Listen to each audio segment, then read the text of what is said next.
high speeds, crashes, and pit maneuvers. Some of the best chases of the year. Enjoy watching.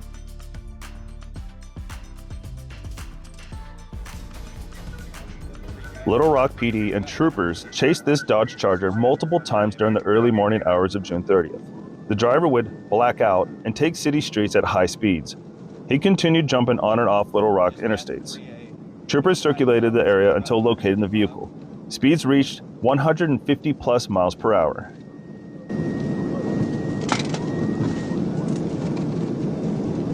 Speeds are about 140, still blacked out, passing the two-way.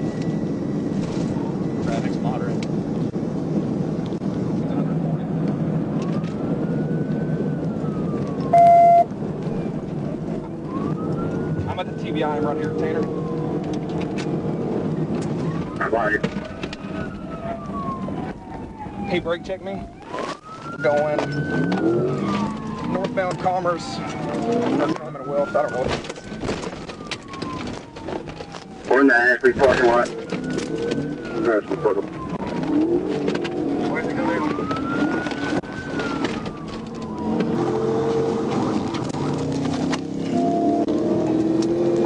Trey, call this area. I'm not familiar with it. Northbound Marketplace, Highway 5, Street 75. East on Highway 5. East on Highway 5.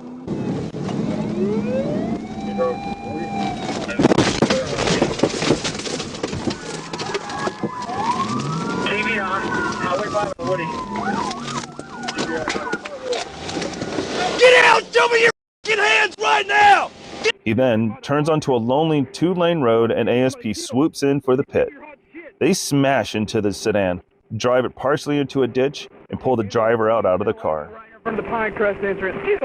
I'm probably going to need a 1011 from my car. You're a stupid Local records appear to confirm a person who looks like the driver and was booked the same day is facing a slew of charges, including driving with a suspended license, reckless driving, fleeing with extreme indifference, driving while intoxicated, and felony theft by receiving. They were released on July 1st on a $30,000 bond. On August 10th, 2024, I was sitting at a church on State Highway 284 when I observed a vehicle, a white Kia Optima with Arkansas plates. I noticed the vehicle had improper window tint on the front driver's side window and back driver's side window. I turned onto State Highway 284, traveling northbound, and initiated a traffic stop with the vehicle. The vehicle turned into a private driveway and came to a stop in the driveway.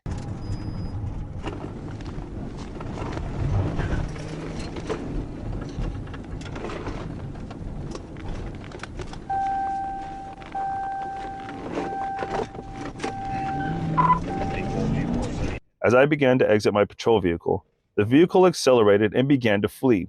With my emergency lights activated, I informed Troop D Communications that I was in pursuit of the vehicle.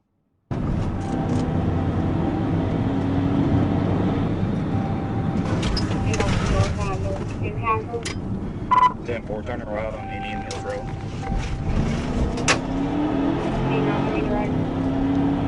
Yeah, 4, 10-9.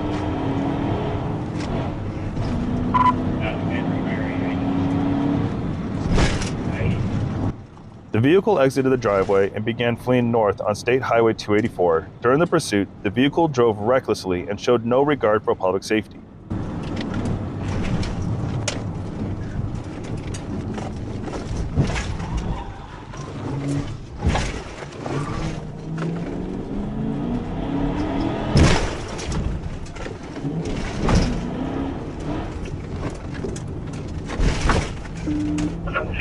As the vehicle was turning left into Indian Hills Apartments, I performed a TVI to the rear left side of the vehicle.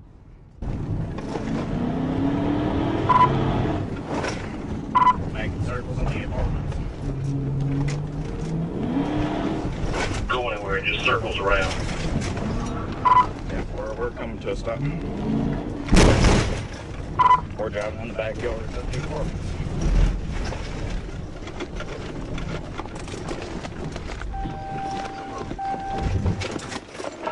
The suspect vehicle came to a stop at an apartment building, exited the vehicle, and began to flee on foot. The suspect fled on foot until entering a parked vehicle and locked himself inside. I gave the suspect multiple commands to exit the vehicle, and he refused to comply. As the suspect unlocked the door and stepped out of the vehicle, I grabbed the suspect's right arm as the suspect would not comply and placed him onto the ground. After gaining control on the suspect, he was placed into custody without further incident. After the suspect was in custody, he was identified as Andre Rashad Hancock. On June 3, 2024, I was conducting traffic enforcement in my fully marked patrol vehicle with painted insignias in the area northbound on Interstate 95, north of State Road 808, when I spotted a white sedan traveling at a high rate of speed inside the express lanes. I paced the vehicle from the general purpose lanes, traveling at 90 miles per hour in a 65 mile per hour zone. I paced the vehicle in the inside express lanes while I was in the center general purpose lanes.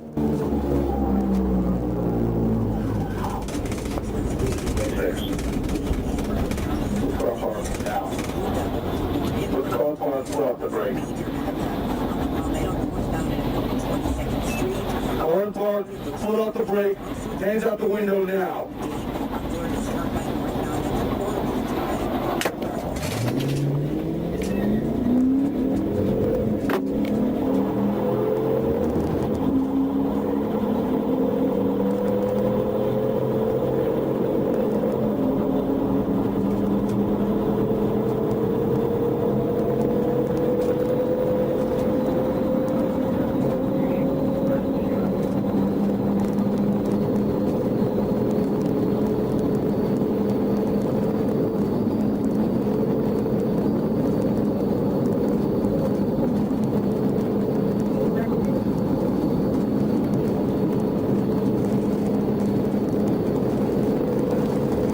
As we passed State Road 794, the vehicle had increased speeds of 100 miles per hour in a 65 mile per hour zone. As we exited the express lanes and approached Congress Avenue, Mr. Rivas was in and out of the lanes, traveling at a high rate of speed of 140 miles per hour in a 65 mile per hour zone, and driving in the right shoulder briefly as he continued his attempts to flee and elude me in a marked patrol vehicle with emergency lights and sirens activated, showing a wanton disregard for the safety of persons and property.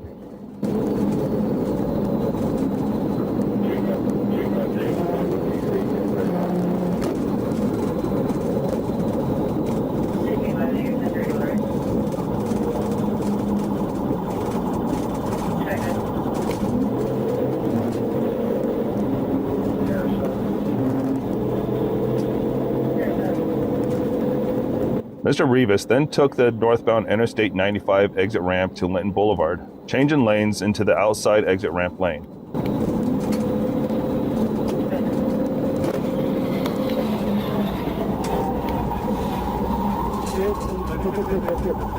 I positioned my patrol vehicle to the left of Mr. Rivas' vehicle and executed a right side pit maneuver to stop the vehicle.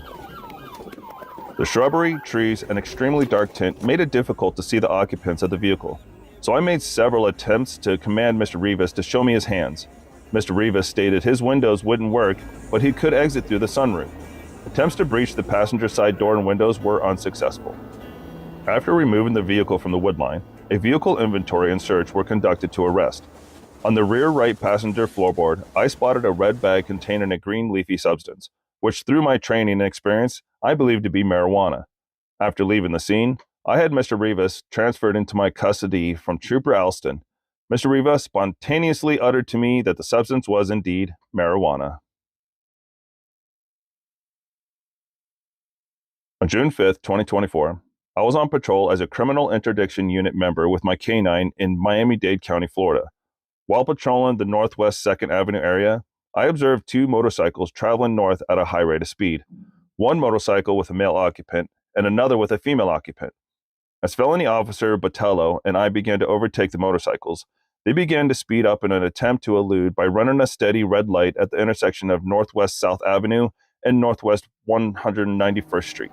Upon approaching the intersection with Northwest 199th Street, we attempted to place our patrol vehicle in front of both motorcycles with our emergency lights activated.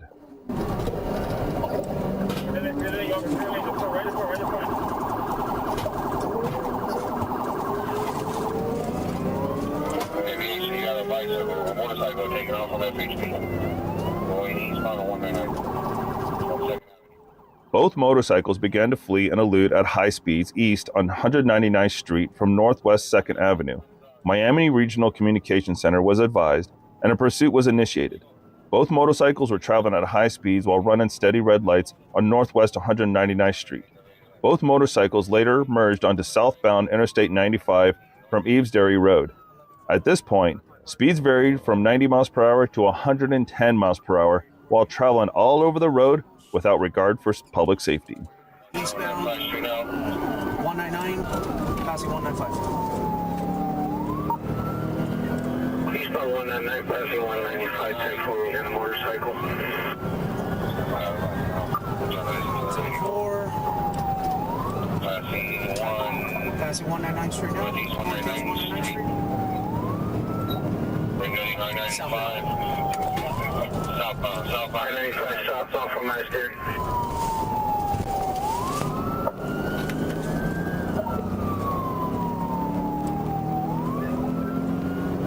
You got a 20 on a motorcycle?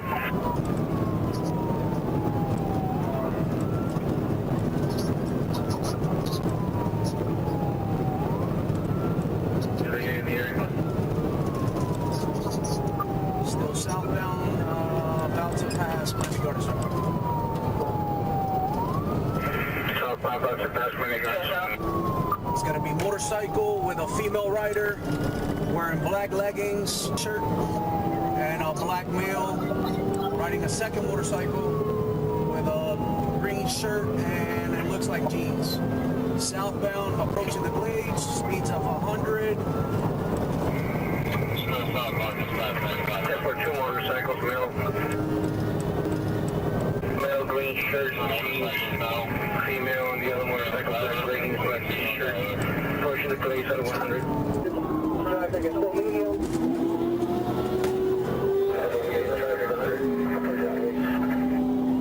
As the motorcycles approached the Golden Glades interchange, the male subject and the female separated, and felony officer Hernandez joined the pursuit where he became primary. The male subject exited Interstate 95 onto US 441, and the female subject continued traveling south on Interstate 95. Felony officer Hernandez and I continued pursuing the female subject. The female subject continued traveling at high speeds while cutting in between vehicles. The female subject then exited on Northwest 103rd Street.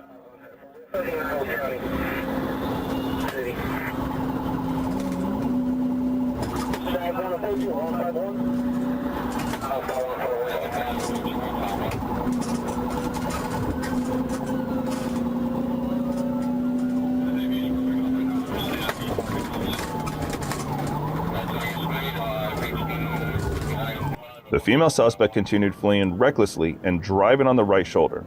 The female subject later exited onto Northwest 151st Street, fleeing in a westerly direction against traffic.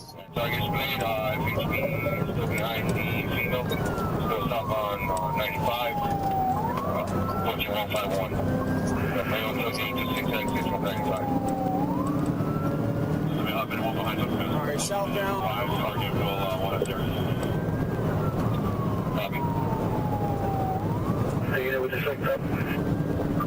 Alright, I'm secondary unit now, Miami.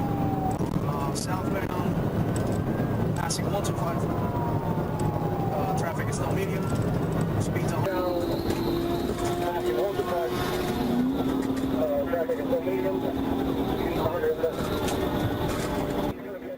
The female subject turned right onto northbound Northwest 7th Avenue, where she continued traveling the wrong way of traffic, almost striking multiple vehicles head-on. Alright, now we're going to be going eastbound 103rd.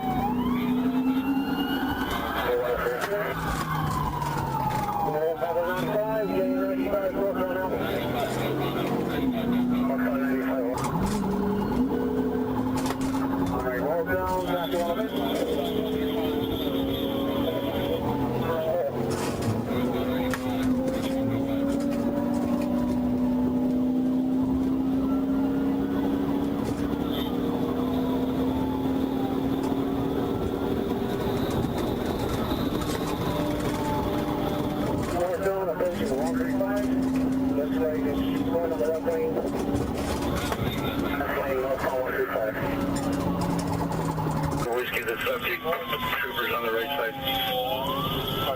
Upon approaching the intersection of Northwest 7th Avenue and Northwest 160th block, the female suspect attempted to make an evasive maneuver by quickly turning onto the northbound lanes of Northwest 7th Avenue. Signal 4, signal 4. As a result of her evasive maneuver, the female suspect intentionally struck the left side of my patrol vehicle, resulting in the female suspect falling from the motorcycle. The female suspect was approached and taken into custody. Miami-Dade Fire Rescue was immediately requested for medical assistance. The female suspect was later identified as Daniela M. Montoya. Montoya was immediately transported to Ventura Hospital for medical treatment. On April 29, 2024, at approximately 11:20 a.m., I observed a black Dodge Charger traveling at an estimated speed of over 110 miles per hour in a posted 60 mile per hour zone on I-275 north, west of SR 688. The violator continued to accelerate, weaving through all lanes of traffic from left to right, from right to left. The driver operated the vehicle with willful or wanton disregard for the motoring public.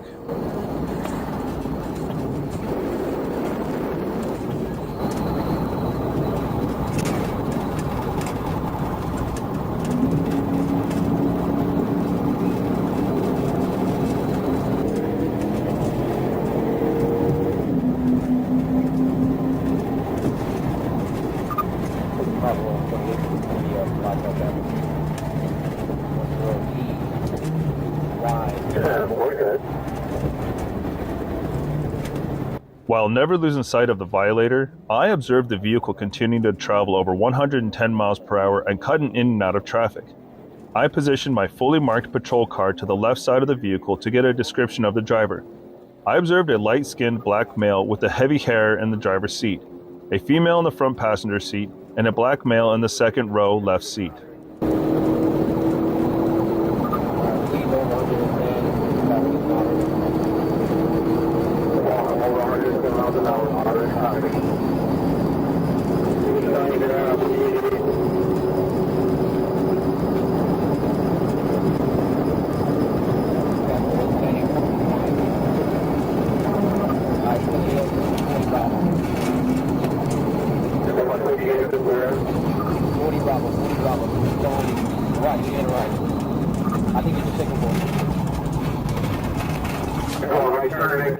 The violator traveled in excess 130 miles per hour north on I-275, continued to make evasive maneuvers, cutting across all lanes of travel, and using the left shoulder to pass all traffic. The violator exceeded speeds of 147 miles per hour as I was traveling at 147 miles per hour, and the violator continued to pull away.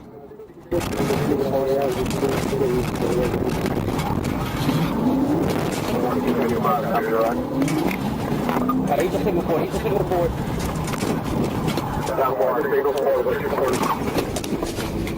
out the car! Get out the car! That's him right there? Both the driver and passenger fled on foot, traveling south on South Louis Avenue.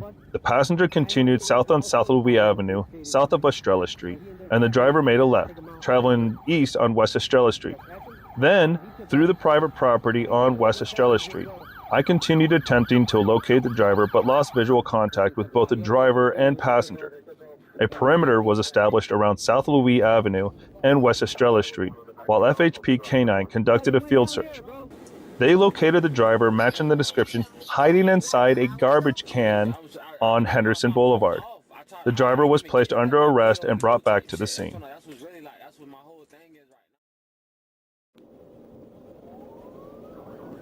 On April 25, 2024, I was conducting traffic enforcement on State Road 52 at Kent Grove Road, monitoring westbound traffic.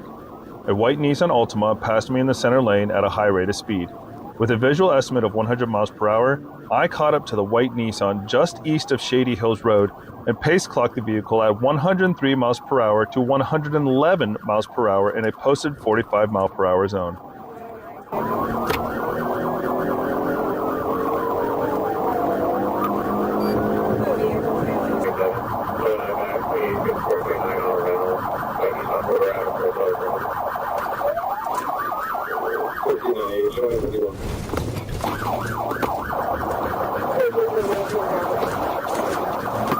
One black male driver I made the U-turn behind the white Nissan and began traveling eastbound on SR 52.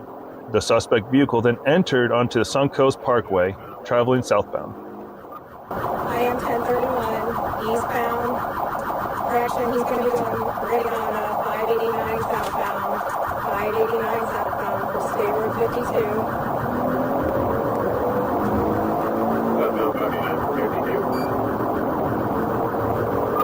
Try to get me another unit. This exploder is going to die here in a minute. I continued pursuing the white Nissan southbound at speeds over 115 miles per hour. The suspect was passing vehicles in the center median and on the outside shoulder. The suspect was driving in a reckless manner with willful and wanton disregard for the safety of persons or property.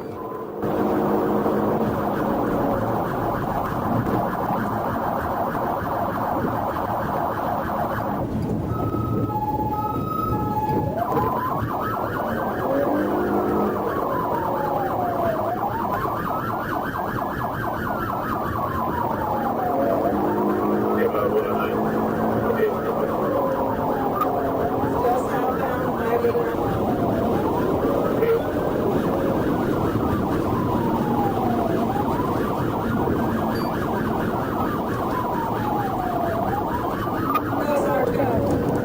The suspect eventually entered back onto the Suncoast Parkway, traveling southbound, where Sergeant Dominic Howard took over the pursuit in his fully marked Florida Highway Patrol vehicle.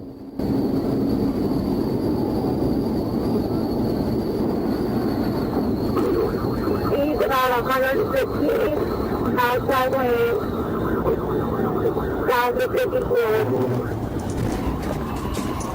South of 54 outside lane, nearby is 150. Right. Sergeant Howard had his license siren activated, and the suspect still failed to stop. The suspect lost control of his vehicle and spun counterclockwise just south of the State Road 54 entrance ramp to SR 589. The suspect began to travel the wrong way down the entrance ramp, northbound on the southbound entrance ramp towards oncoming traffic.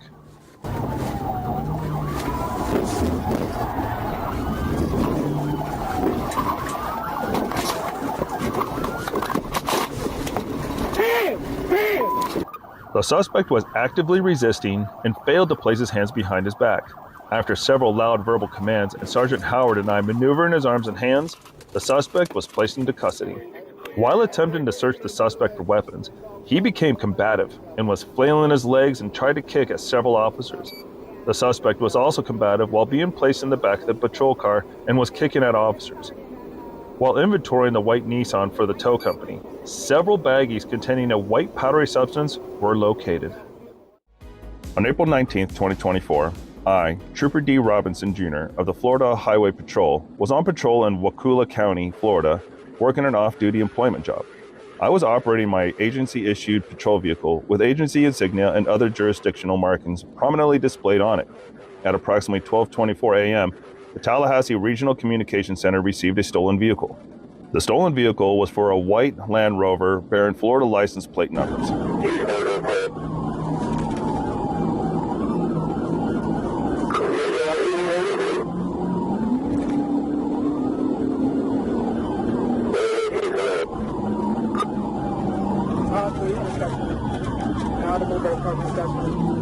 We're stopping right now.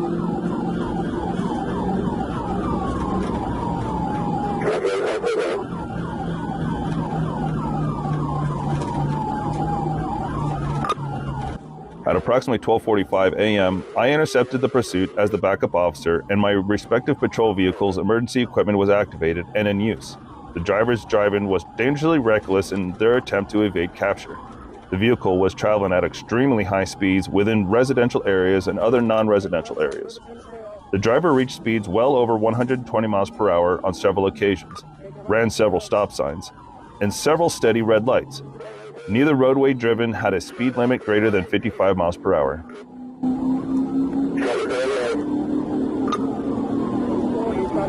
Stop sign, this stop sign, through the intersection.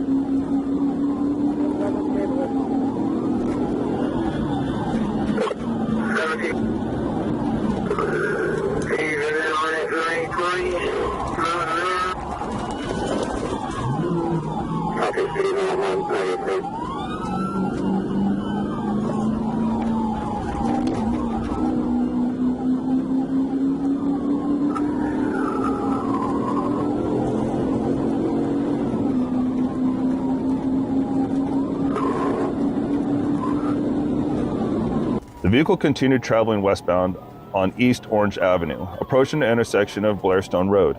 The driver disregarded a steady red light at the stated intersection and continued westbound on East Orange Avenue as I closed the distance to set up for a pit maneuver.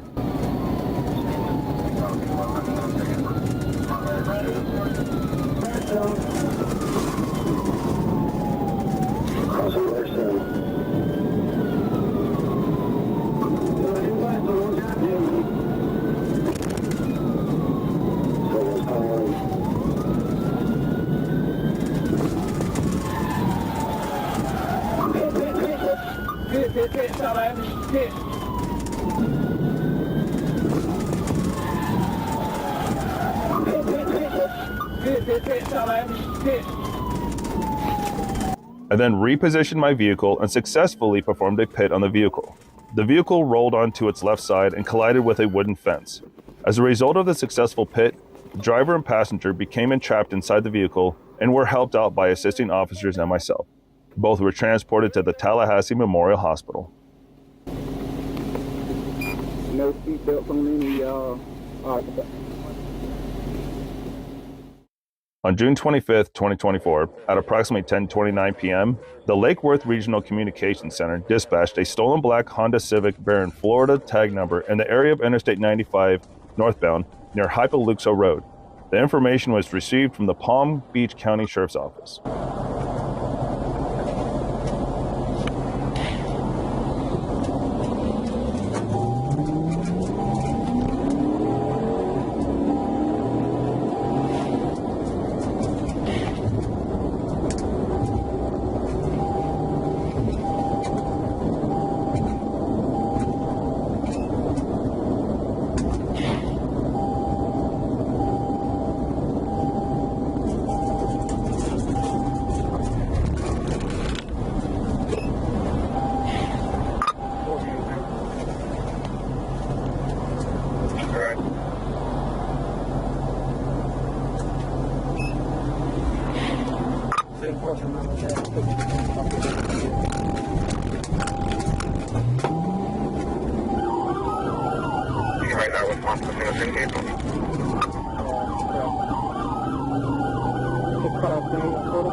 I activated the emergency blue lights on my marked FHP vehicle to initiate contact.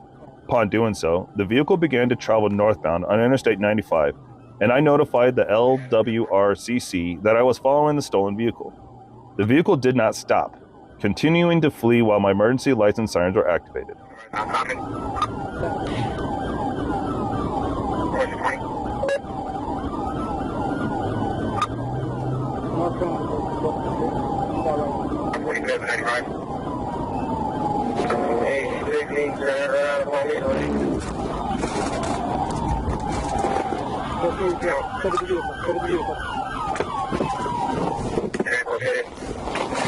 the car!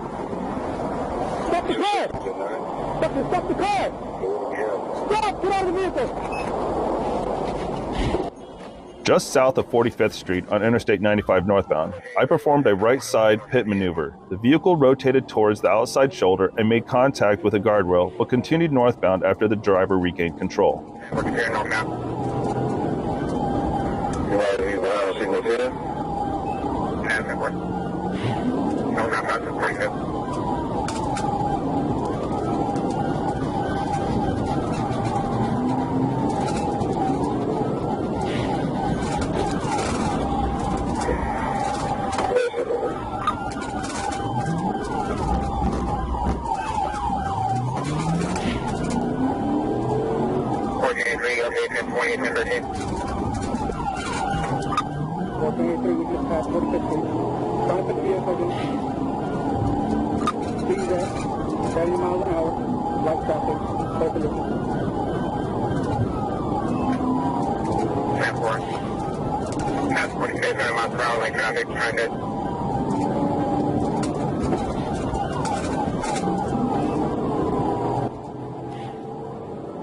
I attempted a second right side pit maneuver near 45th Street, which was unsuccessful, and the vehicle continued northbound.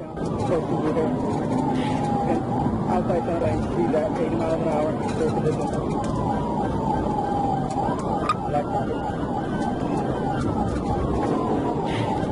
approaching Blue Heron, 815, center lane, main traffic.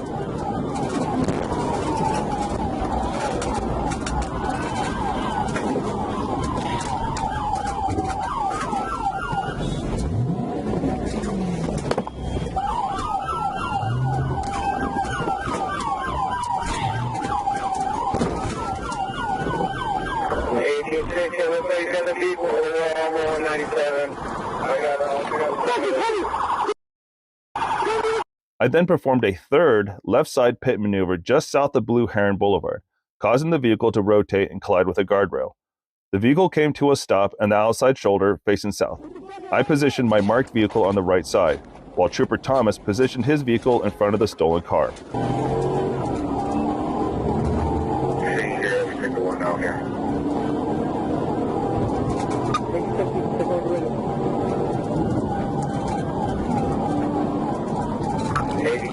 Exiting north on the Warren.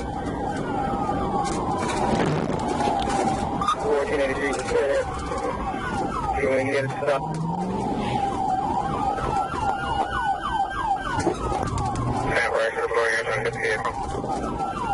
The vehicle exited towards Blue Heron Boulevard, where I performed a fourth right side pit maneuver.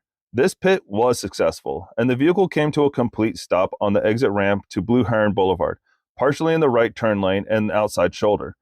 After the pit, Trooper Thomas and I conducted a high-risk felony stop and detained all three occupants. On June 24, 2024, this chase begins when police received a report of a stolen Nissan Kicks. A few hours later, it was spotted by one of the police crews. They called back for backup because they needed an officer who was certified to perform a pit maneuver. The video starts as the cop reaches the scene of the chase.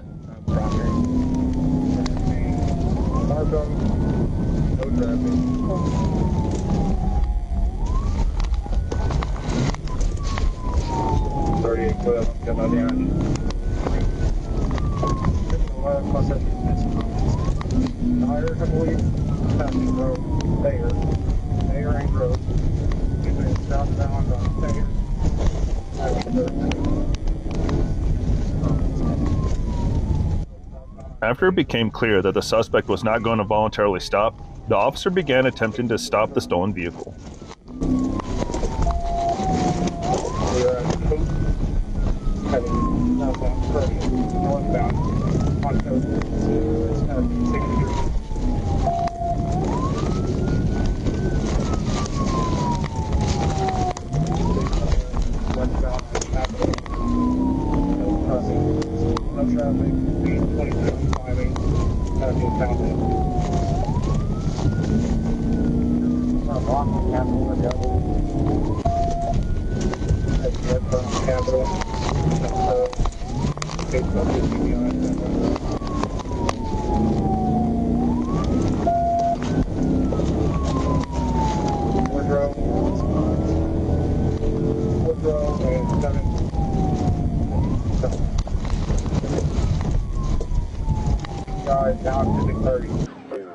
As soon as there was a clear patch of road with no other road issues, the officer drove closer and performed a pit maneuver.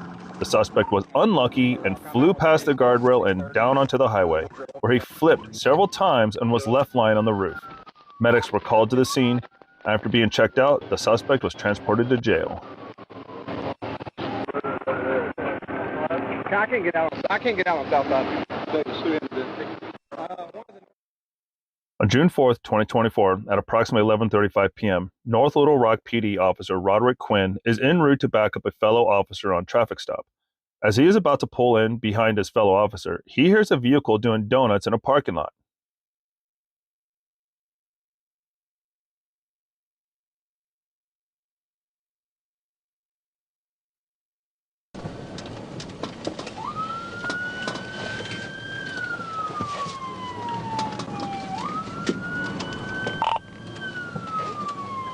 Baker 35, he's continuously doing donuts in the parking lot.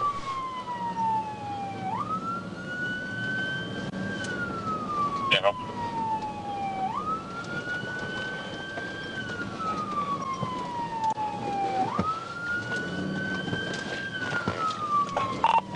Baker 35, he's refusing to stop.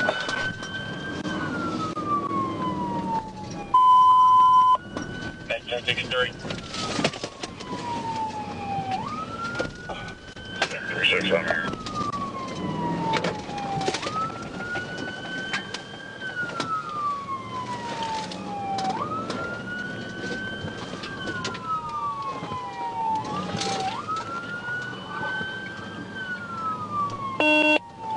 Still contained in the parking lot? Yeah, 10-4. We're still running around the parking lot right now.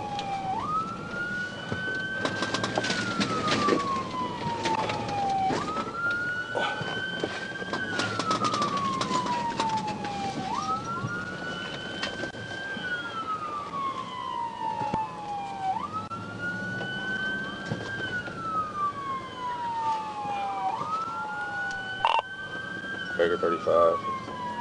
He's attempting to almost strike our units. Baker 36, he's about hit, man.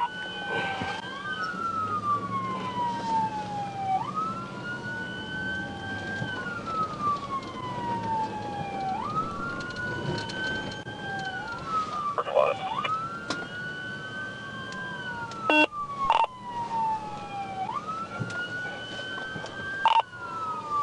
He's fleeing now. We're on camp.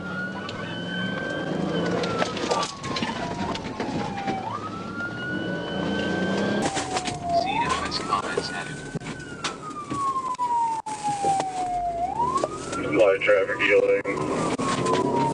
80.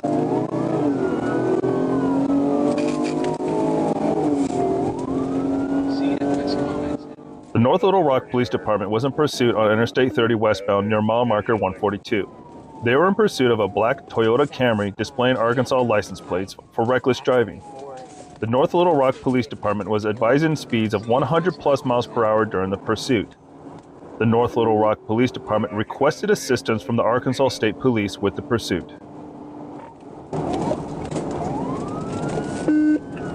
Charles 4, we only have about 3 of you in there. Cannon 5 on the second. Baker 35. 30 west, coming up to Curtis Sykes, speeds 100, no traffic.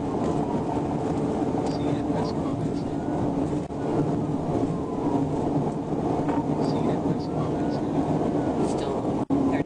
I, Trooper Blaine Lucas, was able to intercept the pursuit on Interstate 30 westbound at mile marker 139. I was able to take primary in the pursuit on Interstate 30 westbound at the South Interchange. I was able to catch up to the suspect vehicle, and once there was a break in traffic, I used the right front corner of my patrol unit to make contact with the left rear corner of the suspect vehicle.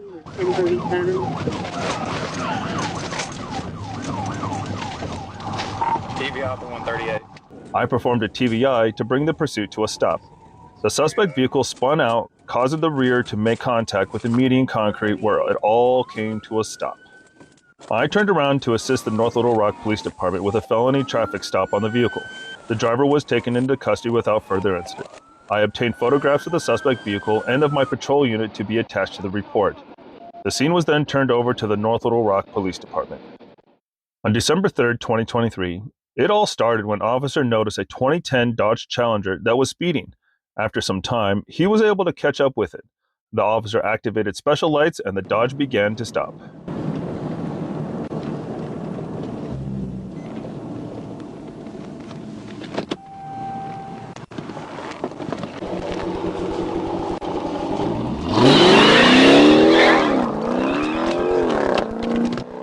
After the police officer exited the vehicle, the suspect began running away.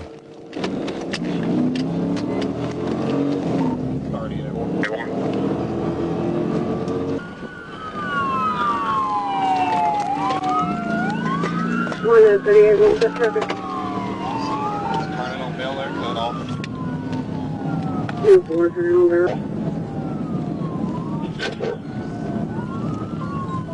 He crashed.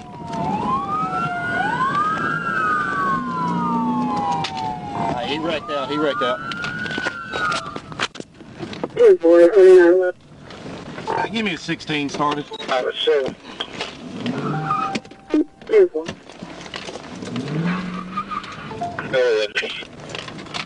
Let's drop my trail. Suspect drove at a high rate of speed, about 160 miles an hour, and failed to negotiate a left-hand curve in the roadway. came to the final rest upright, facing west on the roadside ditch. A short time later, paramedics arrived and determined that the driver did not survive. Go ahead, Freddie. EMS is 97. We hadn't located anybody yet.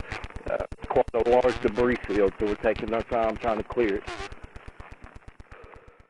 On July 6, 2024, I, Trooper Calvert, was sitting at the North Little Rock Police Department NLRPD Justice Center when NLRPD advised that they were in pursuit of a vehicle near East Broadway. The vehicle was described as a red Chevrolet pickup.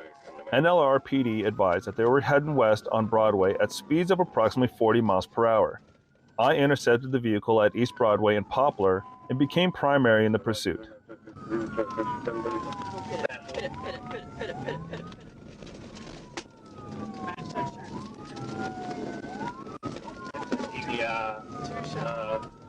Broadway and Broadway. I had him again.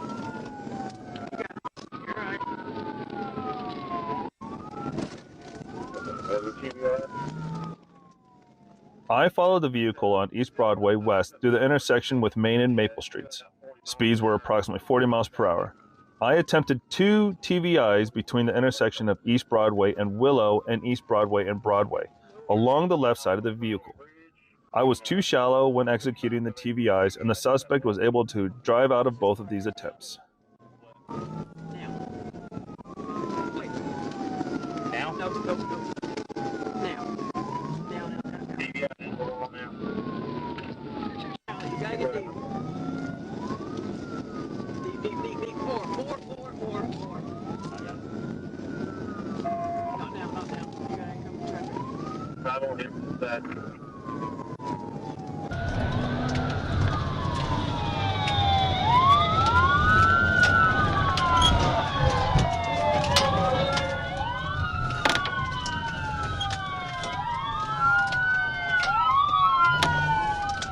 The suspect continued to flee south over the Broadway Bridge, and Sergeant Gabe Monroe became primary in the pursuit. Sergeant Monroe moved into position along the right side of the vehicle and performed a TVI. The vehicle rotated clockwise 90 degrees and struck the concrete barrier on the right shoulder. The vehicle continued rotating clockwise 360 degrees and continued driving southbound at slow speeds. The suspect vehicle again struck the concrete barrier and came to a rest. On Monday, June 3, 2024, at approximately 9:39 a.m., I was patrolling Interstate 555 southbound near mile marker 46. I observed a white Nissan Versa in front of me and learned that the vehicle was uninsured after running the license plate through ACIC. I activated my overhead blue lights to initiate a traffic stop at mile marker 46.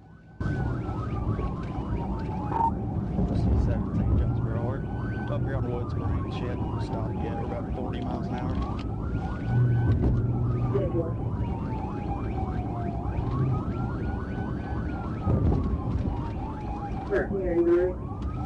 The Nissan Versa took the exit and continued over the overpass on Wood Springs Road.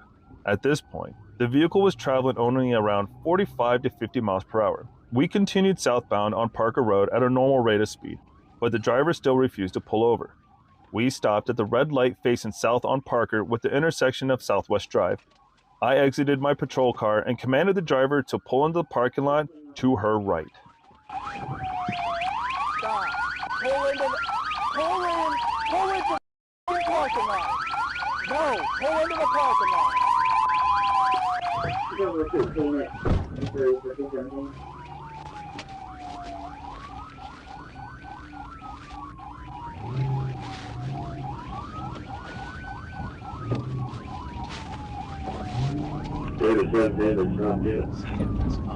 Negative. Call it 1037. We're northbound. Just got back on the interstate.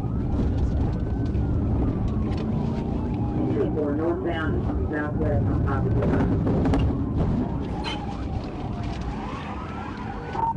TBI. Not working.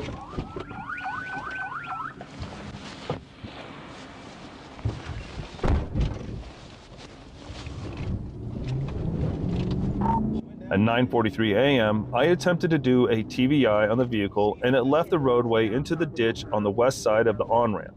The driver was able to drive the vehicle out of the ditch and continued south on the interstate, reaching speeds over 100 miles per hour.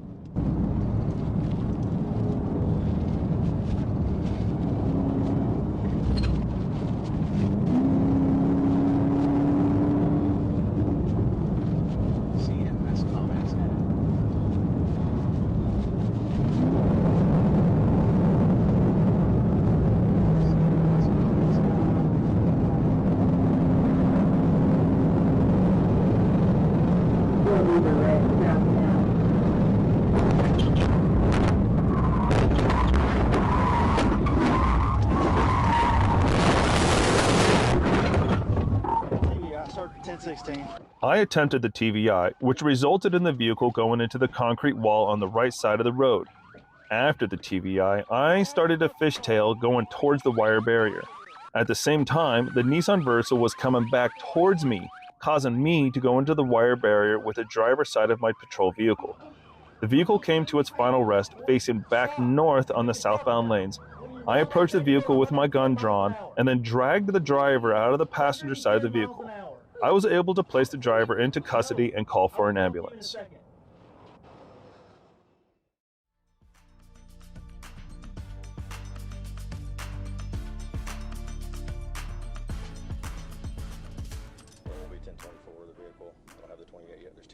Corporal Desmond Benton and I were assisting the Washington County Sheriff's Office with apprehending the attached subject.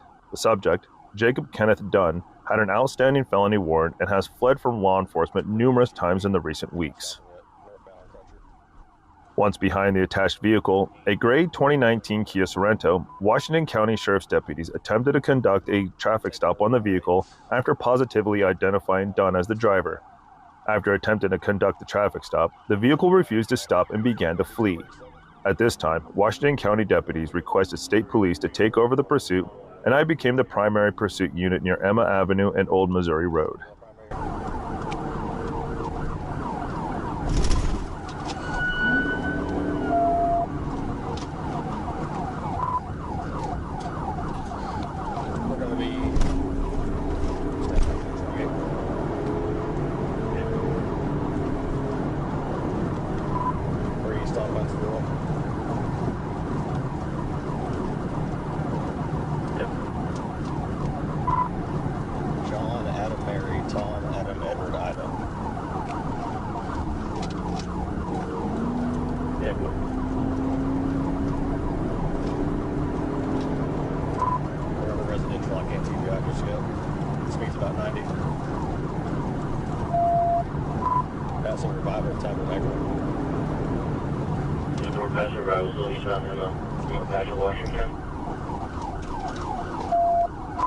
We're going to be south on Huntsville. We were east on Emmett, my apologies. South on Huntsville. Yeah, we're southbound on Huntsville. I'm trying to get a TVI here. Yeah, we're trying to do that. Southbound Butterfield. Speed still about 50. Yeah, we're speed still 60. Experience at 3 feet, 78.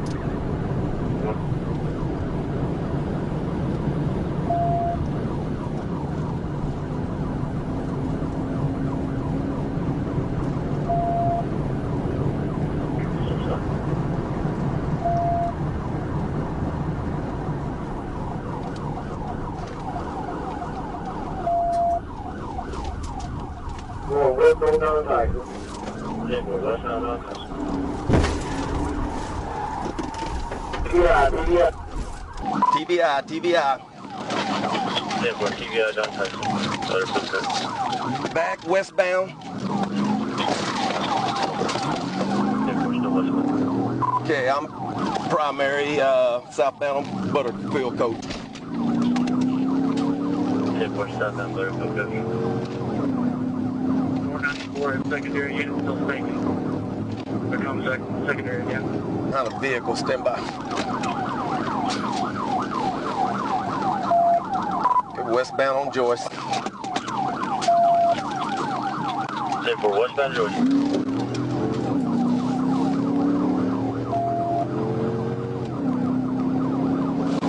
I believe, look on the AVL. 45, use that car to take him out.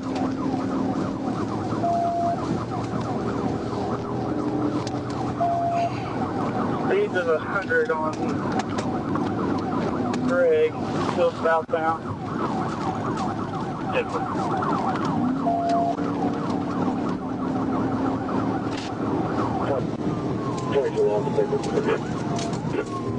Take more west on North Street.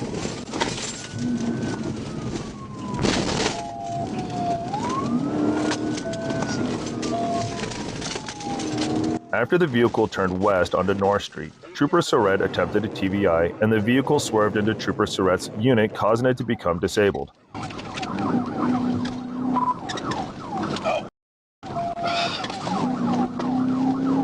45's out of it. Yeah, 45. I'm primary. The suspect is losing tires. Yeah, for your primary suspect losing tires.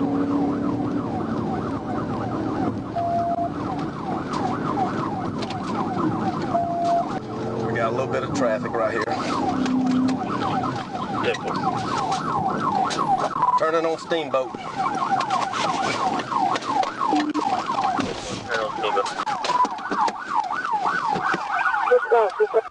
Get on the ground! Get on the ground! As the vehicle was attempted to turn north onto Steamboat Drive, Corporal Benton used his TVI bumper to push the vehicle into the curb, stopping the vehicle. Jacob Dunn, driver, faces 2 kidnapping charges, 1 felony fleeing charge, 1 first-degree criminal mischief charge, and 1 reckless driving charge. He is held at the Washington County Jail on a $50,000 bond. Over here. I had nothing to do with that. I don't come over here, you goddamn cocky ass attitude. Hey, calm down, calm down. No, that was. I know, calm down, calm down. It's over with. Okay, we know. Calm down. We all calm down, all right? On Friday, the 20th of December 2024, I, Trooper Chase Landry, observed a Chrysler 300 traveling east on Highway 40. As I noticed the vehicle, it was exiting the entrance ramp at the 152-mile marker, merging onto Interstate 40, nearly colliding with another vehicle. I began to follow the Chrysler as it changed lanes in a safe manner. The vehicle then headed northbound on US Highway 67, and I observed an Arkansas license plate which was confirmed to be expired. 56, 1037. We're getting back on 67 south.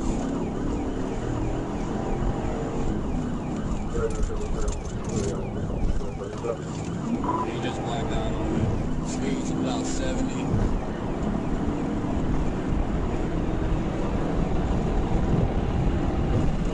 Getting off 40 west. He did black out. Speed's about 100.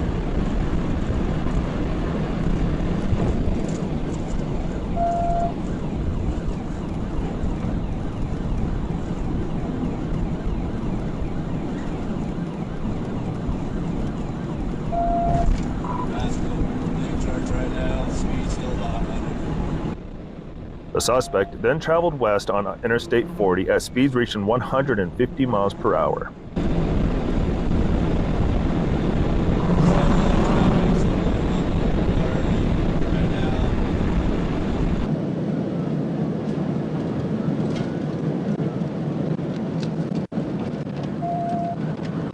We're going to take the 4. 4.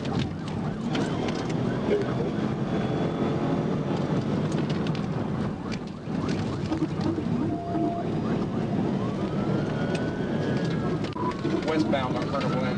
Westbound Colonel Glenn.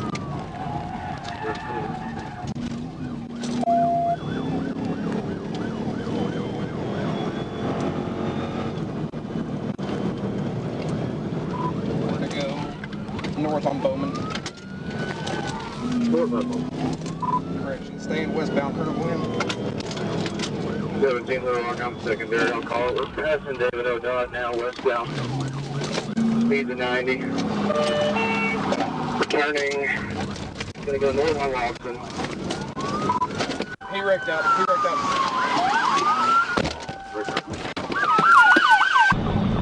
When the suspect attempted to make a left turn onto Lawson Road, he lost control and crashed into a Subaru dealership gate. After the crash, Curry fled on foot but was later apprehended by Trooper Hunter Glover.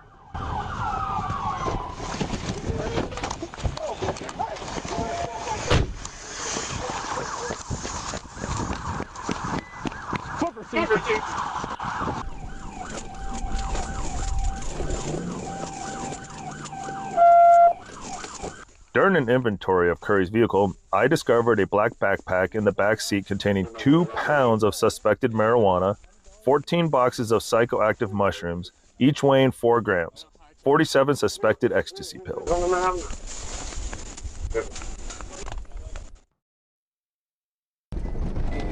Beamer tag 63222, looks like 109.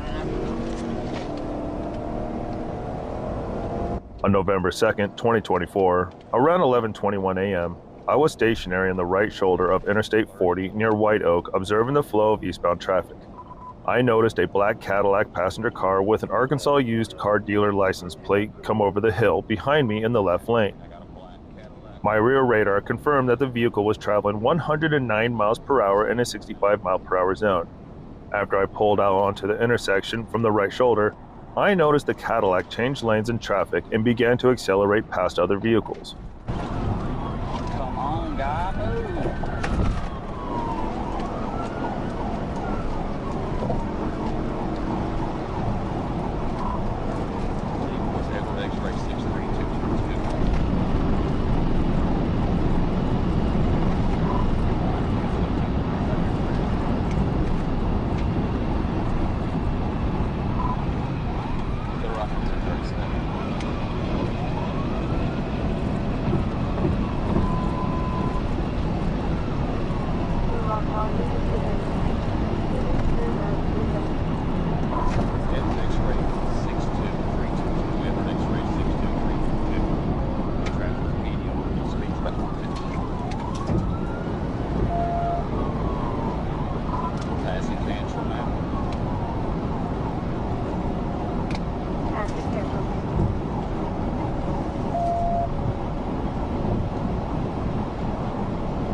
As we traveled south on I-430, the suspect reached speeds over 135 miles per hour, passing traffic and showing no regard for any human life.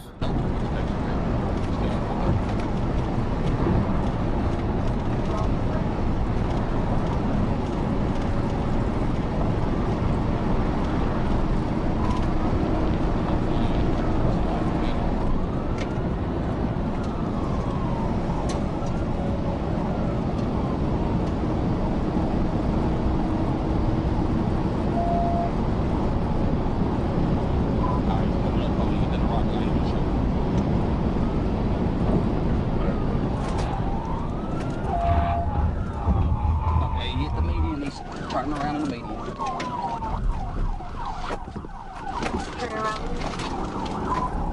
Alright, he's going to try to go the wrong way in the median. It's a white male driver.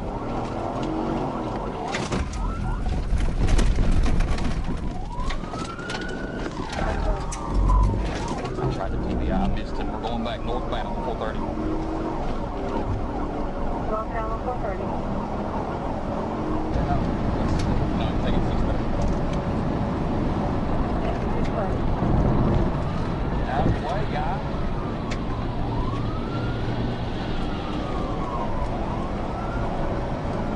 He's on 630.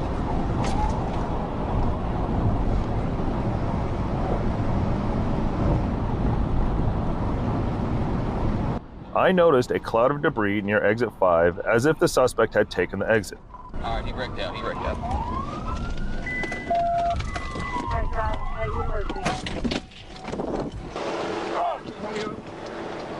Shut up! God damn it! What is wrong with me?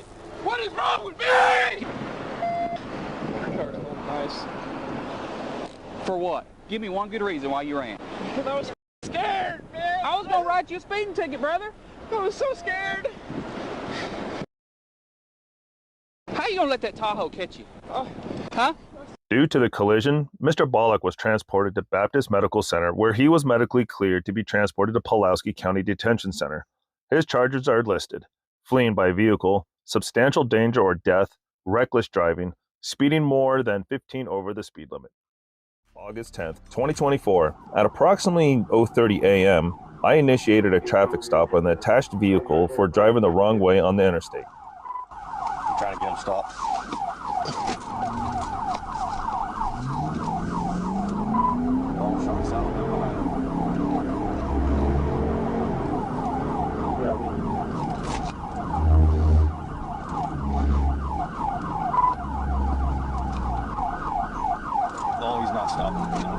I observed the attached vehicle traveling southbound in the northbound lanes of travel near the 67-mile marker. I proceeded to get behind the vehicle with my blue lights and emergency siren activated. The vehicle did not stop and continued southbound. I continued to follow the vehicle with blue lights and sirens with due regard for the oncoming traffic.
Near the 63-mile marker, the vehicle continued to disregard my blue lights and sirens.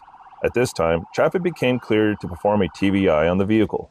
After performing the TVI, I placed the driver, Michael Jackson, into custody and in the rear of my patrol vehicle. While making contact with Jackson, it was clear that he was very intoxicated due to a heavy odor of intoxicants, bloodshot and watery eyes, slurred and incoherent speech, and manner of driving.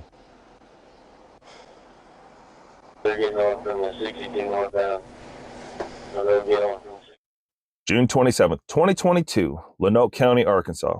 When a man steals a dump truck from his ex-employer, seemingly out of a blind attempt to get even, law enforcement answers the call. Since the theft takes place in Lanoke County, Arkansas, the sheriff's office responds, as does Arkansas State Police. But this isn't your usual vehicle pursuit, since the guy's behind the wheel of almost a literal tank, making stopping it difficult.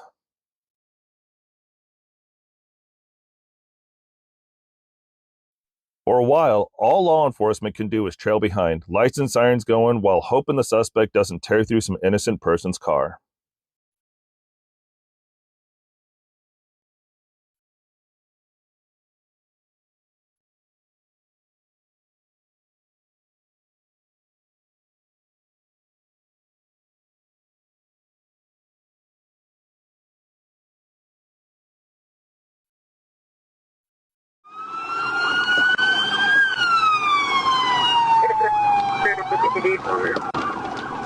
'76 Rock. Ocean 1, I copy turning on to D4. I'm gonna be primary on this pursuit. That's a dump truck.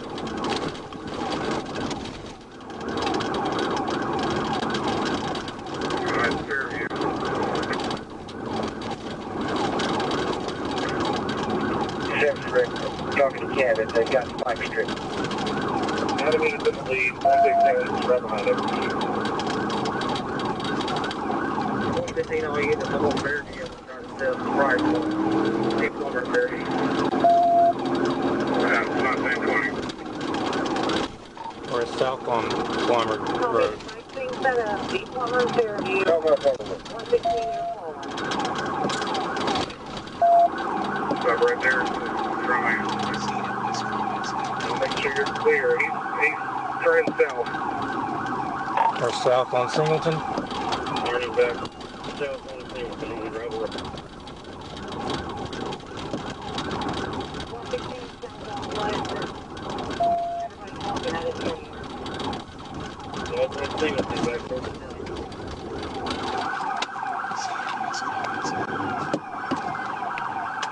He's backing up, putting in reverse, trying to run over the trooper.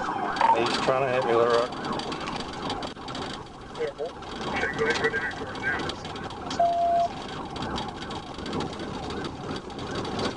When he's on turn.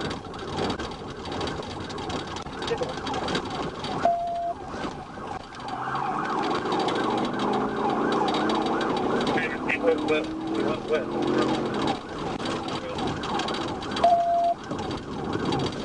Headed back towards 31, 32, 36.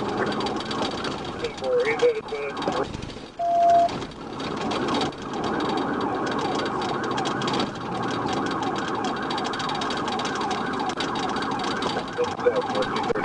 South on Danny Glover, come up 236. Before you go, Danny Glover, come up 236.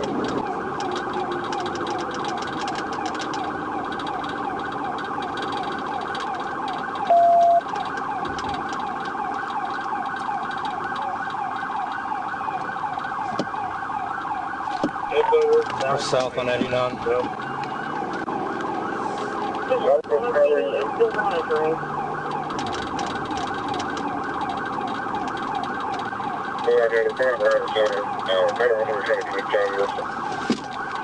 We're southbound on Lingo Road.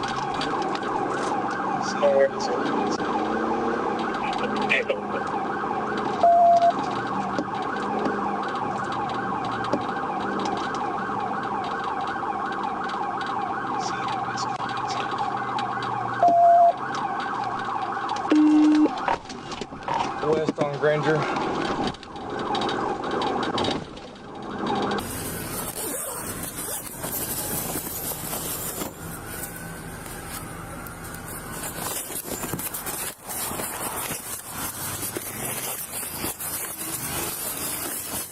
Get out of the way!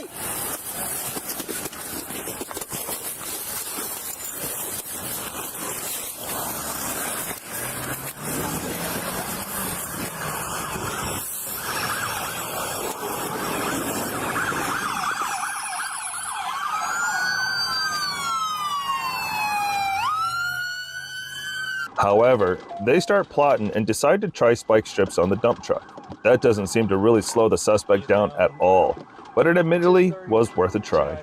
It's down 294.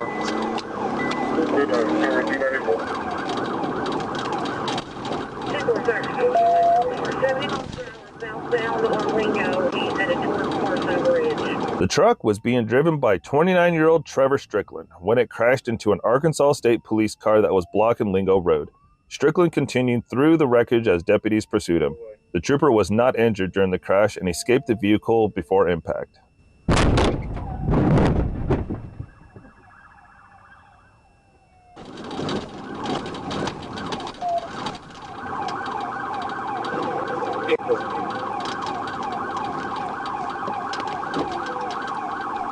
He just totaled out 58 unit. Your unit that was set up 1050 lane is advising they just hit him.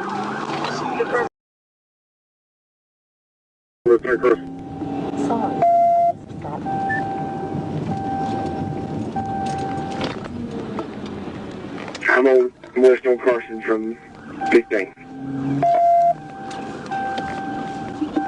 You can interrupt this code message and give a command by pressing the voice button on the steering to launch. That's when the ASP captain tells all units in the area, take him out. It's time for the gloves to come off since it's clear the suspect will harm troopers and deputies if given the chance. That's when the trooper in our camera car calls out over the radio that once he can, he'll shoot the dump truck's engine using his shotgun. Southbound Charlie Luke. Southbound Charlie Luke.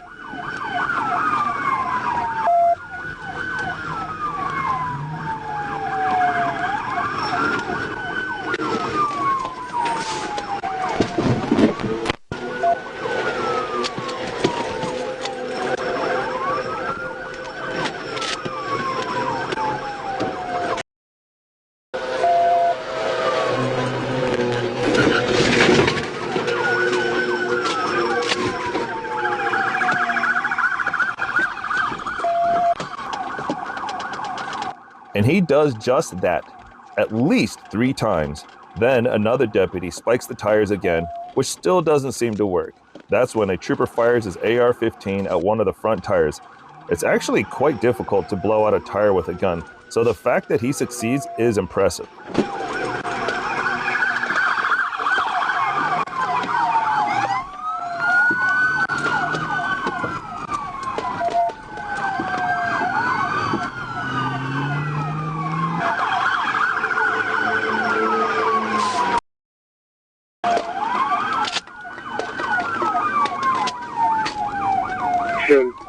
We're back eastbound on Carson Bridge at North Alma. Forget it.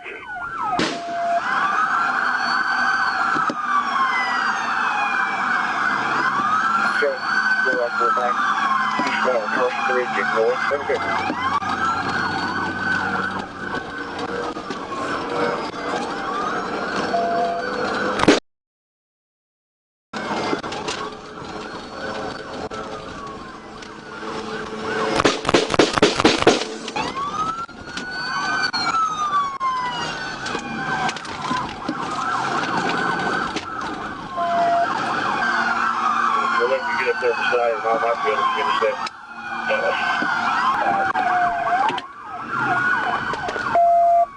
With a dump truck disabled, troopers tase the thief and arrest him, bringing the reign of terror to an end. And now we know just how difficult it is to take down a dump truck. Strickland was not injured and was taken into custody. Originally charged with attempted murder, which is a Class A felony, theft by receiving, Class B felony, and fleeing with serious injury, Class C felony. Sentenced to Arkansas Department of Corrections for 180 months and suspended sentence for 60 months. Fined $485. On Friday, August 23, 2024, at approximately 8 p.m., I, Trooper Carter Lazenby, observed a silver Dodge Charger traveling north on South Division Street, fleeing from multiple Blytheville police officers near the Love's travel stop. The Blytheville Police Department requested assistance from ASP as they approached South Division Street.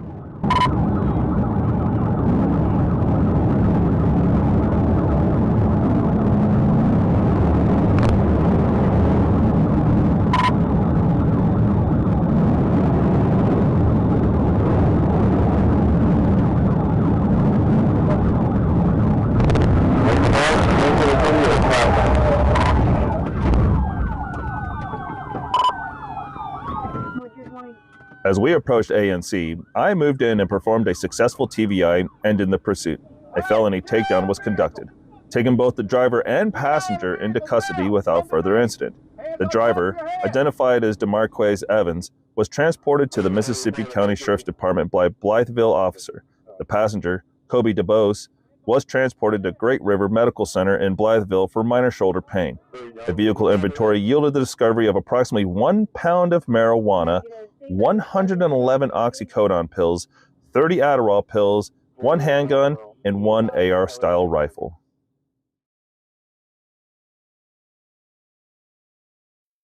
On November 9, 2024, Trooper Gunton, Trooper Williams, and I were conducting a sobriety checkpoint on County Road 69 at the Old County Quarry. A silver SUV came down the hill traveling southbound toward the checkpoint, but stopped in the road approximately 100 yards away.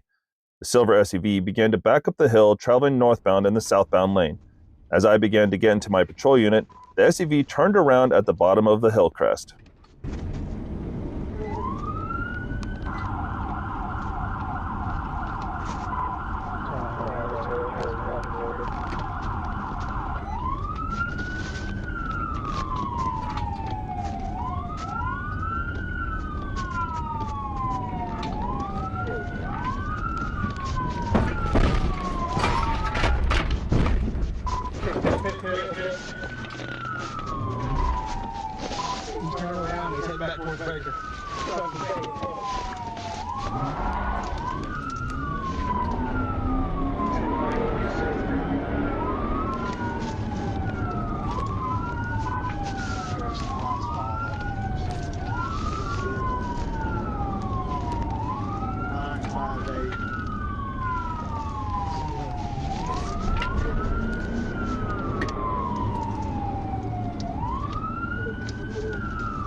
Speeds during this time reached over 70 miles per hour as we traveled northbound on State Highway 5 past the soccer complex. The driver, again, was hanging out the window, driving very erratically and crossing the center line with oncoming traffic.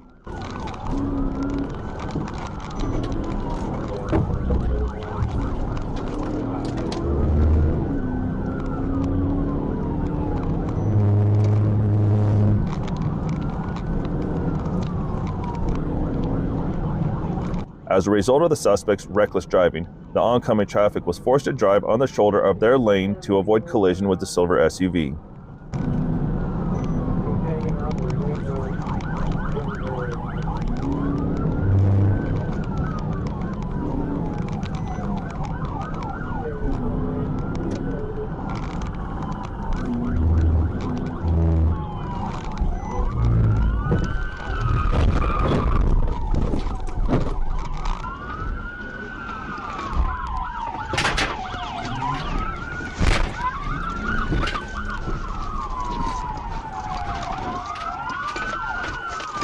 The suspect began to climb out of the driver's side window in an attempt to flee.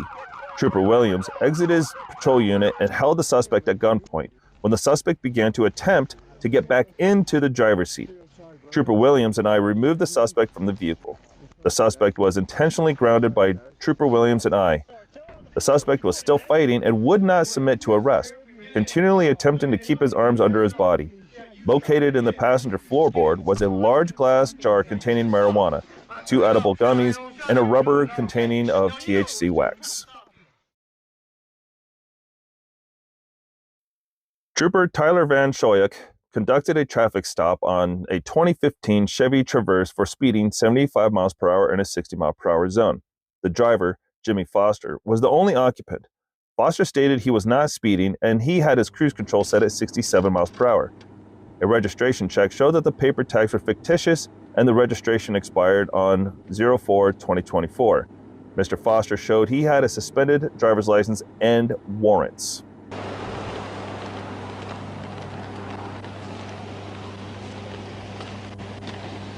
What's going on, man? All the way down for me.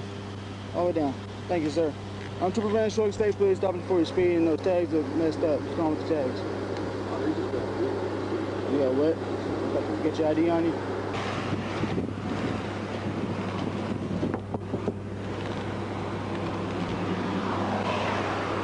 Come here.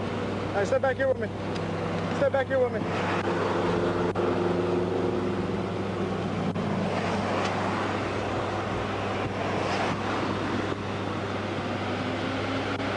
Come here. Come back here. Talk to me back here. Get out of the car. Get out of the car and come talk to me. You're going to get out of the car and talk to me back here, all right? Get out of the car. No, you don't. When I tell you to get out of the car, you have to get out of the car. Get out of the car. I'm telling you to get out of the car. Yes, sir. Get out of the car. Okay. Yes, sir. Yes, sir. Trooper attempted to have Mr. Foster exit the vehicle to detain him for his warrant. Mr. Foster refused to exit and fled from the traffic stop. 22 Lure, 1037. Northbound on Rocky, take him up to one stop. You killed him. Still northbound on Brockton, the wrong way of traffic.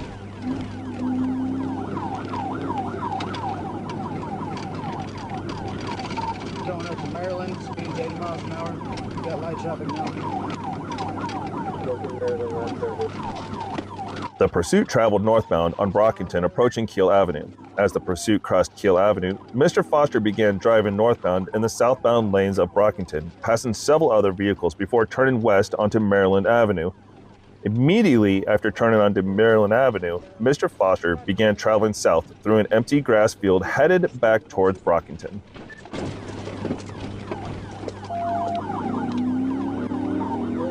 Southbound. Come right at you. Sorry, I missed that.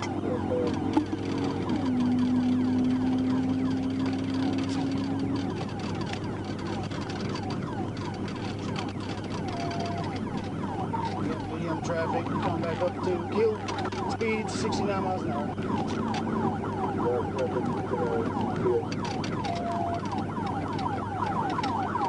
Going eastbound on Kill, eastbound Kill.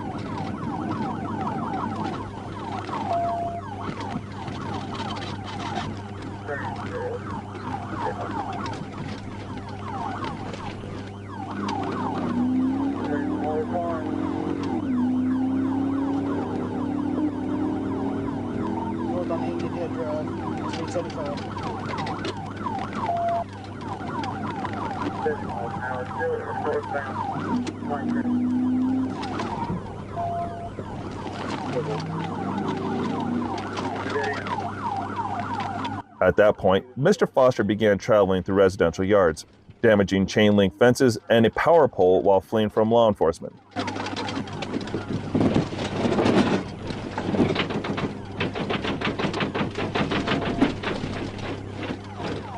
Troopers followed behind Mr. Foster through the residences and fences.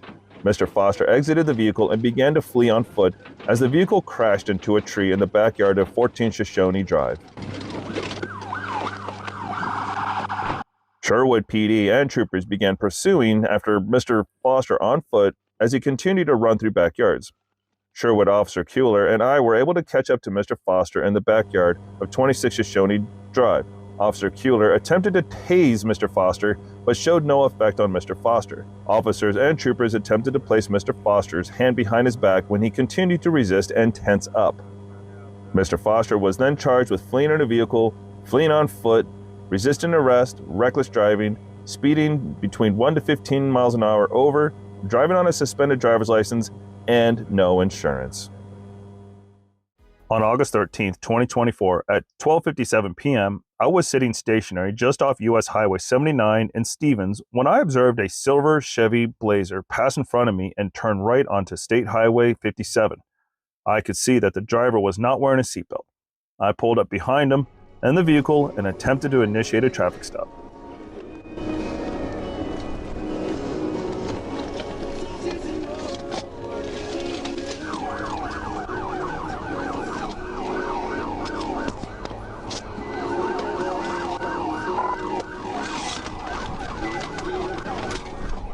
Upon seeing my patrol vehicle with emergency lights activated, the driver, identified as Carlos Brown, made a left turn onto Cannon Street and began to flee at a high rate of speed.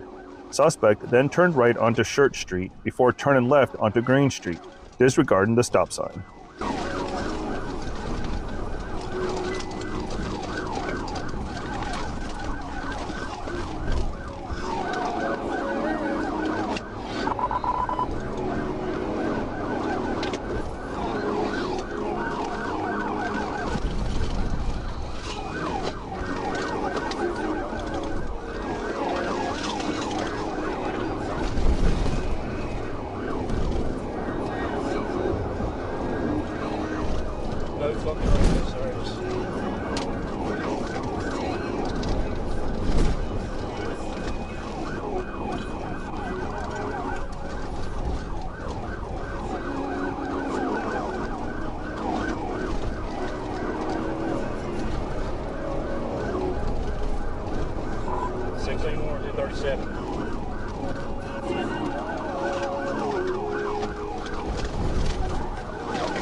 I'll fucking shoot you.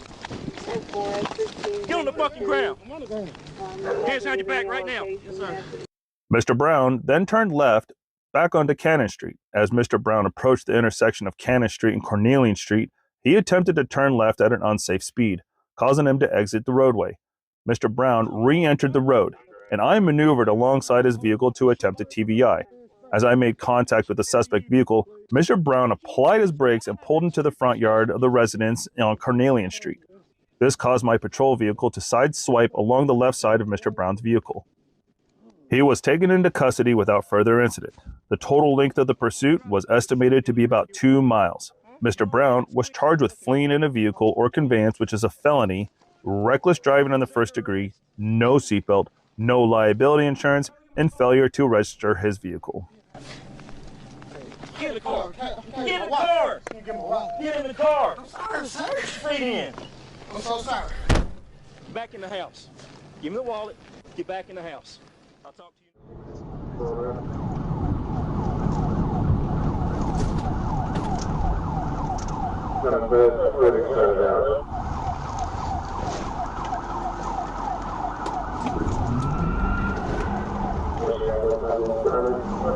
I was patrolling on Washington Street near the north end of Highway 1 bypass in Forest City when Troop D dispatch advised that the St. Francis County Sheriff's Office was in pursuit of a red Dodge Ram pickup northbound on Washington Street. I traveled south on Washington Street and intercepted the pursuit near McDaniel Avenue. I became the primary unit in the pursuit and observed the suspect driver, later identified as Andre Hunter, was weaving in and out of traffic, disobeying traffic control devices, and displaying a blatant disregard for his safety and the safety of the public. Black male driver with dreads.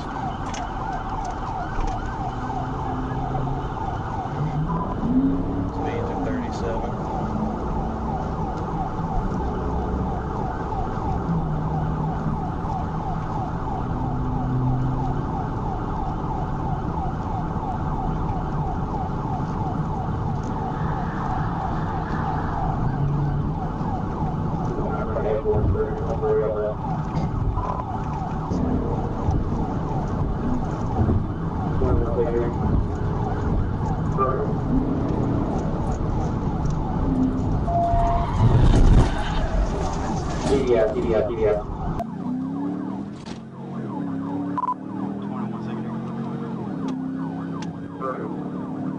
When it was safe to do so, I performed a TBI.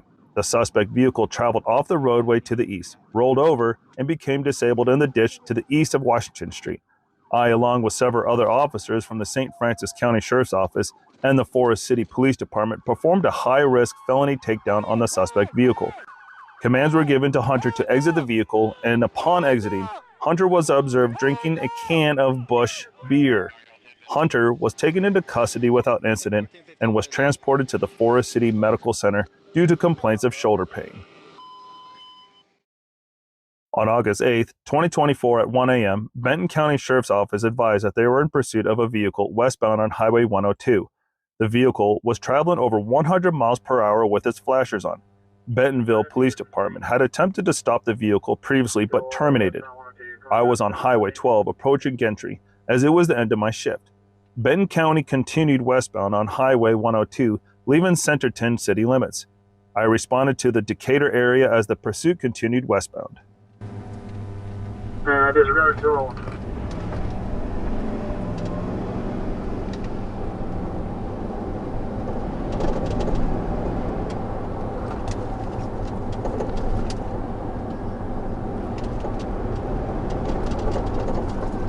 Up on Fraser Street.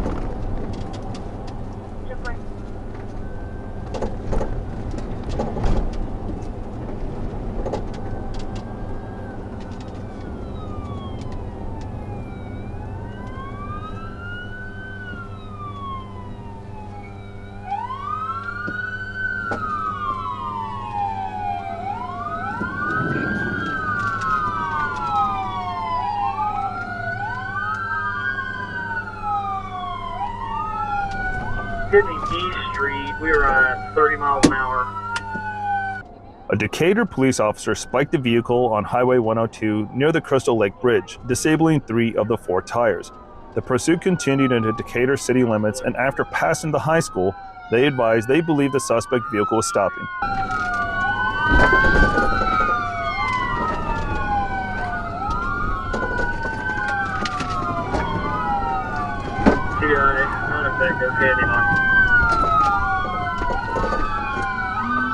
As I caught up to the suspect vehicle, they continued to swerve across both lanes of traffic. I attempted a TVI on the left side of the vehicle, but was unsuccessful. Still going.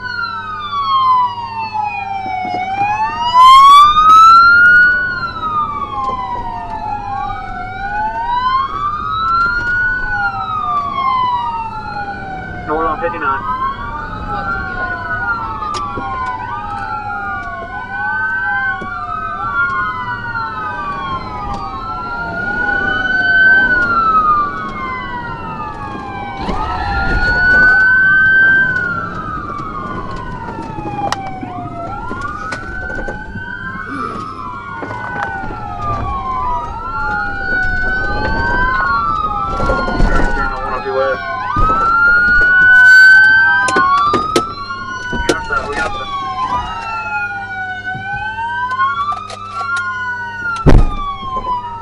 Still going.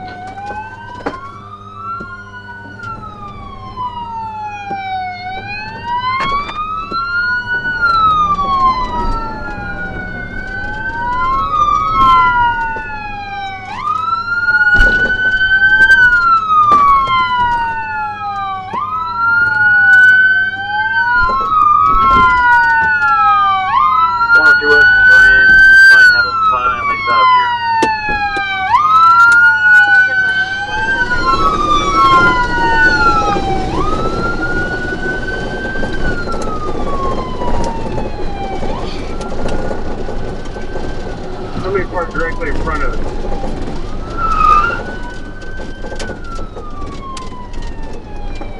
She's fully blocked in. She's still burning her tires off. It's gonna be a female. Crossfire, one crossfire.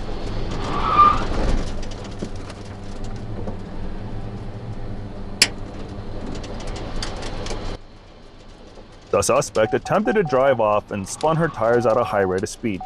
My bumper was caught on the rear bumper of her vehicle, making her unable to continue forward.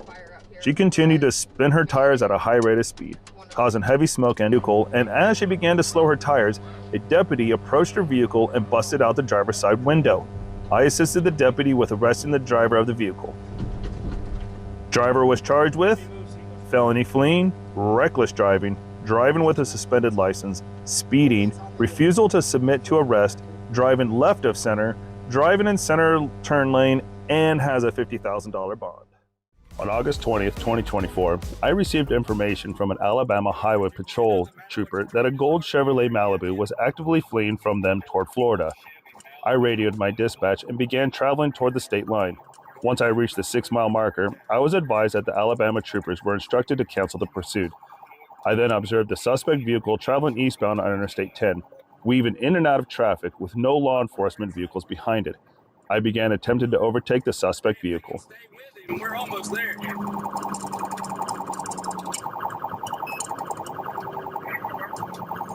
got Trump, the lieutenant that told him to cut off.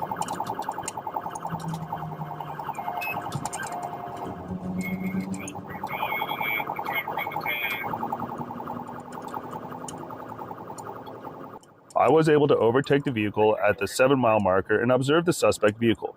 With my lights and sirens activated on my fully marked K9 patrol vehicle, the suspect vehicle began actively fleeing and accelerated rapidly. Speeds reached in excess of 120 miles per hour in a 70-mile-per-hour zone. Hey, Charles. Eastbound, mile marker 7.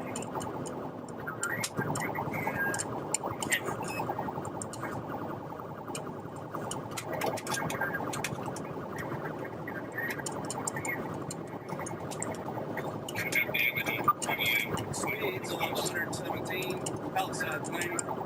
I'll set up for a pit when I get out of traffic.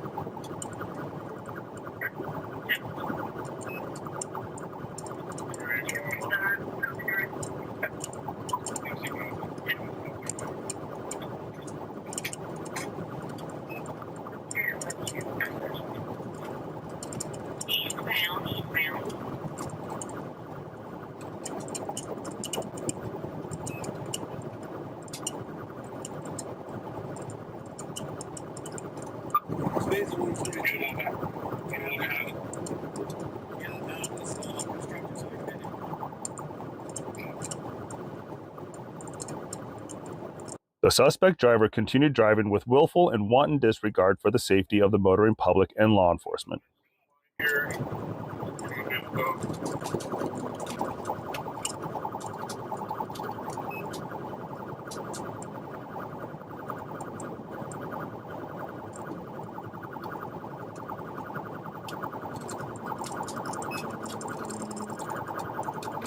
Driver accident. No, we're not. Watch that deputy.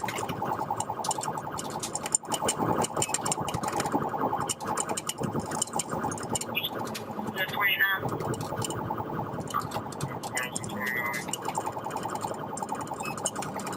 1050's asking if you want their helos. Yeah, get it up.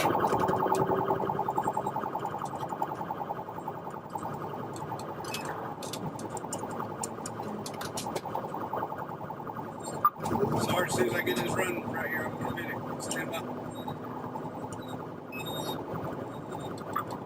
The vehicle was traveling at approximately 115 miles an hour near the 11-mile marker, and traffic was clear. It's me. We're going to left.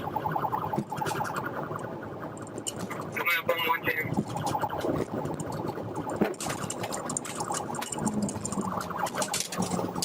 1-2. At this time, I conducted a pit using the front left of my push bumper to make contact with the right rear of the suspect vehicle. This caused the suspect vehicle to travel across all lanes of traffic and collide with a guardrail on the south shoulder of the roadway. The suspect vehicle came to a stop. I made a U-turn and boxed the suspect vehicle in. I provided cover for Sergeant Kelly as he extracted the driver from the vehicle. A history check revealed the suspect has never possessed a... Huh? It was supposed to kill me. Oh, you're a dumbass. It's not going to. You're just going to jail for a long time. It's okay. Yeah, you'll love it there. I know. On July 16th, 2024, at approximately 7:46 p.m., I was traveling east on Wisconsin Road, just west of Medical Park Lane. A black Harley-Davidson motorcycle was traveling eastbound on Wisconsin Road in front of me. The motorcycle passed another vehicle in a no-passing zone marked with double solid yellow lines. At this point, I activated the license sirens on my agency-issued Florida Highway Patrol vehicle.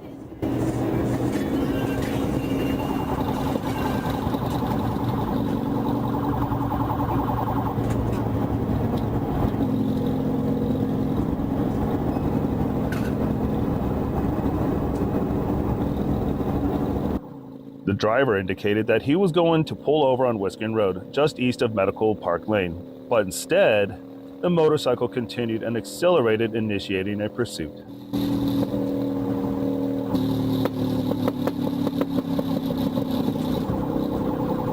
The motorcycle traveled at a high rate of speed in a reckless manner, showing wanton disregard for other drivers on the roadway as it continued east on Wisconsin Road. The motorcycle approached the intersection of U.S. Highway 41 and Wisconsin Road, where the light was red. I attempted to position my vehicle in front of the motorcycle to stop it from proceeding.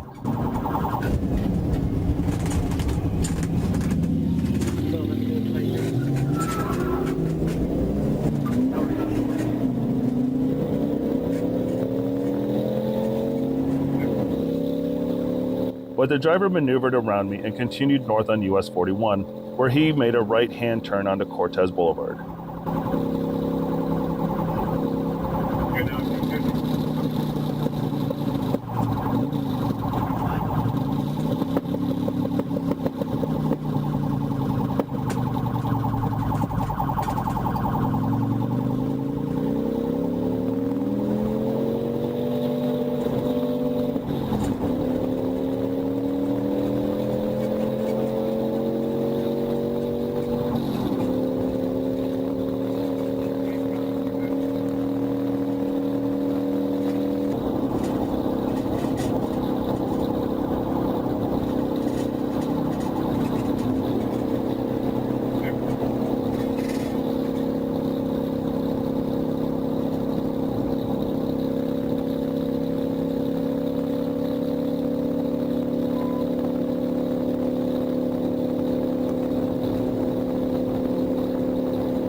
motorcycle then approached Thistlebrook Lane on State Road 50, where the driver slowed down and made a U-turn. At this point, I positioned my vehicle next to the motorcycle and gave the driver commands to stop.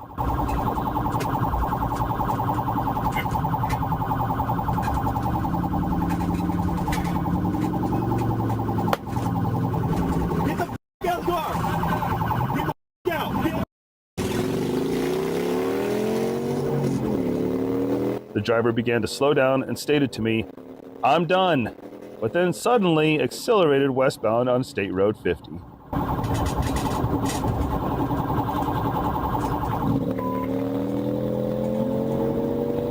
Trooper Roselle then assumed the lead in the pursuit, and we attempted to box the motorcycle in, again on East Dr. Martin Luther King Jr. Boulevard, near the intersection with Ellington Avenue.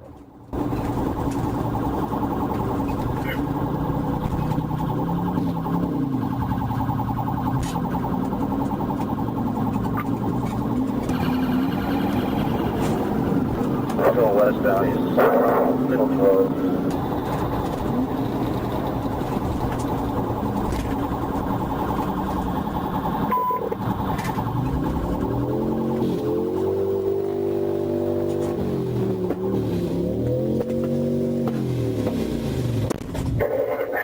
The driver was arrested for fleeing to elude with lights and sirens activated at a high rate of speed, reckless driving, and driving with a suspended or revoked license. This is the third subsequent violation. On August 18, 2024, at approximately 3:13 p.m., I received a call from Arkansas State Police Troop J Dispatch that several people have called about a reckless driver that was driving speeds over 100 miles per hour and weaving in and out of traffic on Interstate 40.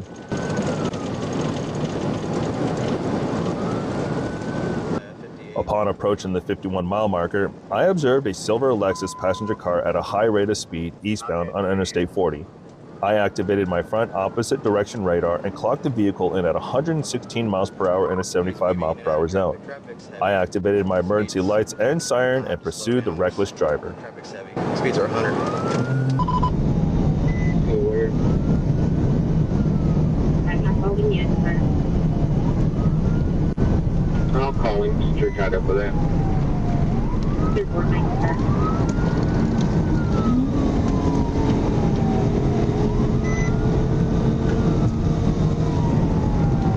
Close. We're approaching the 64 eastbound speed.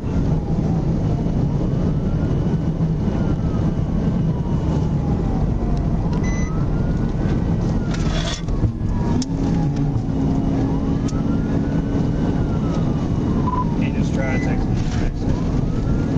We're still eastbound.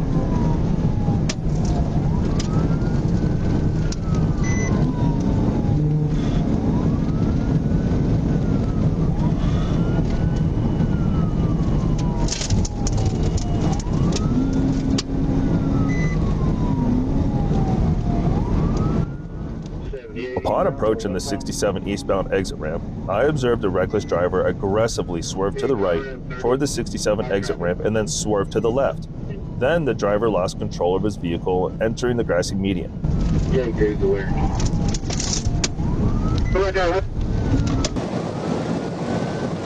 Yeah, he's aware. The vehicle then overturned approximately 15 times before impacting the cable barriers in the median and crossing the westbound lanes. In the end, it came to a final rest upside down on the north side of the Interstate 40.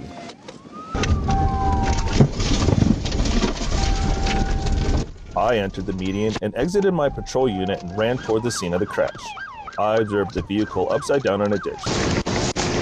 You found it? You got him? We got him! Trooper Fales and Officer Haynes arrived on scene and attempted to locate the driver. I located the driver, later identified as Kendall Jowett, approximately 30 yards east of the upside-down vehicle.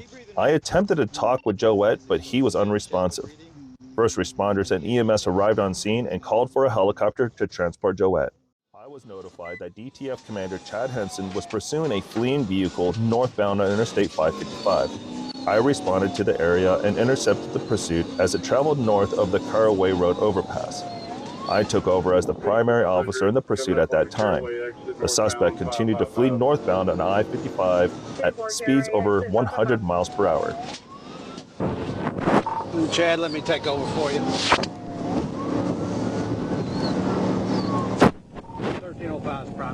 southbound Harrisburg Road, speed 110. 10-4 Harrisburg Road. 36, the secondary. I'll take comms.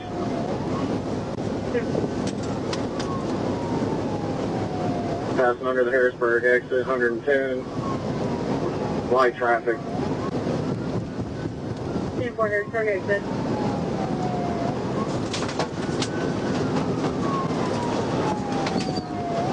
Passing on the shoulder. The suspect was driving recklessly, passing another motorist on the shoulder. The suspect exited the interstate at the Southwest Drive exit. I was able to close the distance between myself and the suspect as we traveled down the exit ramp. 10-4 Southwest Drive exit.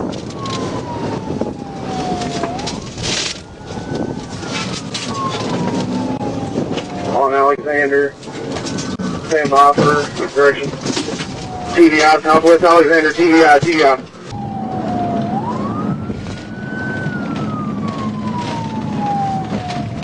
On Alexander. Stand by for direction. TVI, Southwest Alexander, TVI, TVI. The suspect turned right onto Alexander Drive and continued to flee toward the intersection at Southwest Drive. At that time, I performed a TVI stop in the pursuit. The suspect was given verbal orders to exit the vehicle. He ignored commands and was pulled from the vehicle and taken into custody. After the suspect was in custody, I was informed that the suspect had thrown items from the vehicle before my involvement in the pursuit and that some bags of marijuana had been recovered. The suspect was transported to the Craighead County Detention Center by another trooper to await a bond hearing. On June 20th, 2024, I, Trooper Elvis Nolasco, spotted a white Mercedes four-door with dark window tint traveling north on State Road 91 on the Florida Turnpike at approximately the 145-mile marker in the outside lane.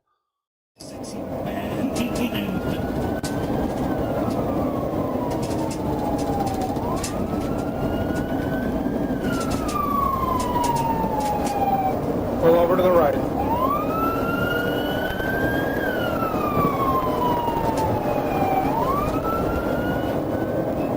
I ran the vehicle's tag and registered owner and found that the registered owner had a suspended license and a ceased tag order.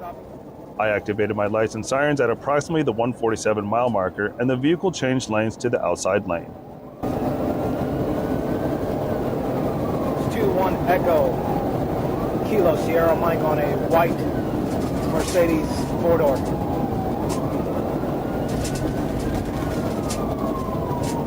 Hitting the shoulder at the northbound at the 149, passing traffic.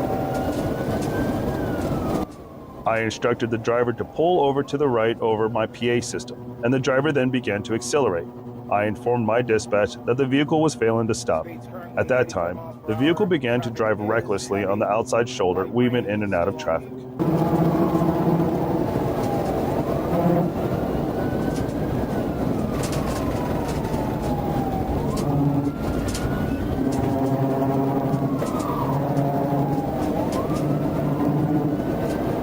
Currently passing me 150 and a half. Traffic is moderate, speed 98 miles per hour.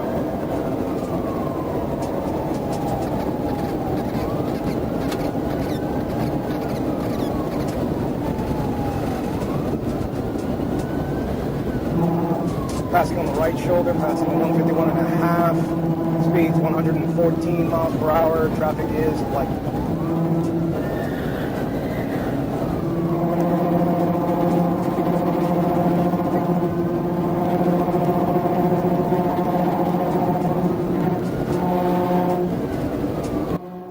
The driver exited off the 152-mile marker exit and began to head east on State Road 70. At this time, Sergeant Jeffrey Pollack joined the pursuit as vehicle number 2 and took over radio operations. The vehicle continued to drive recklessly through intersections and got onto I-95 traveling south.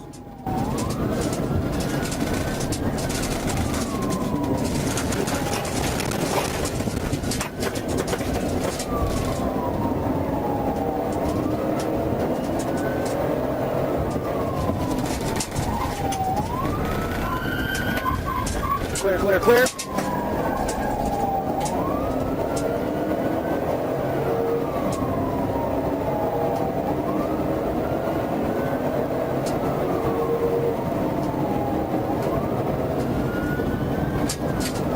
green light, green light, green light.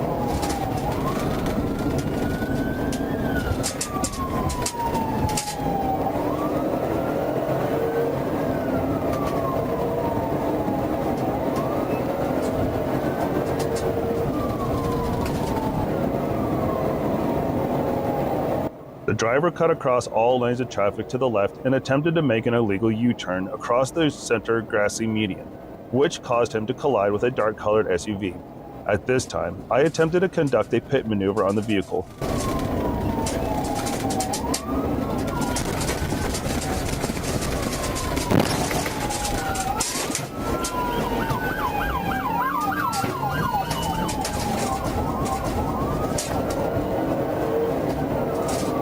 But the driver corrected the vehicle and began to travel north on I-95.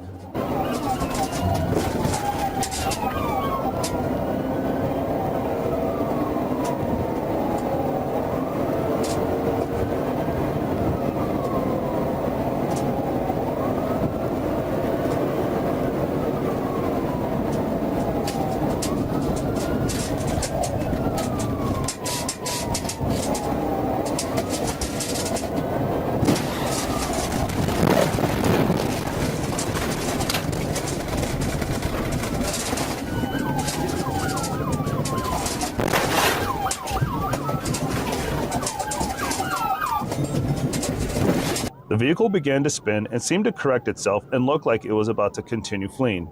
At this time, I made intentional contact with the vehicle to disable it and stop the pursuit. During this time, my vehicle lost traction, causing me to collide with several signs on the exit ramp.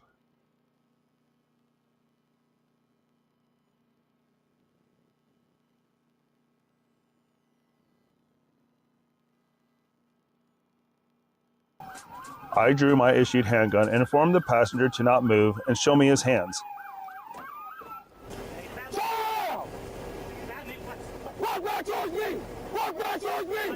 Once the occupants were in custody, I conducted a search incident to arrest the vehicle and found a black zippered bag that contained a white powdery substance that I believed to be cocaine, 12 circular blue pills, 4 triangular pink pills, 17.8 grams of marijuana, and several pieces of drug paraphernalia.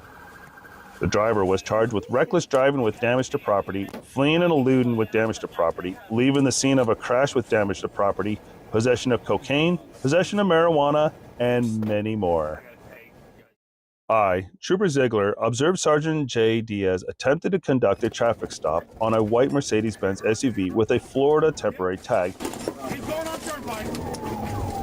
He's running. No, they missed some stop sticks. They missed them. Which did not match any vehicle. All police vehicles were fully marked. The vehicles had their overhead blue lights on, clearly identifying them as law enforcement officers. 1036 Roger, Robert's 1031, northbound turnpike.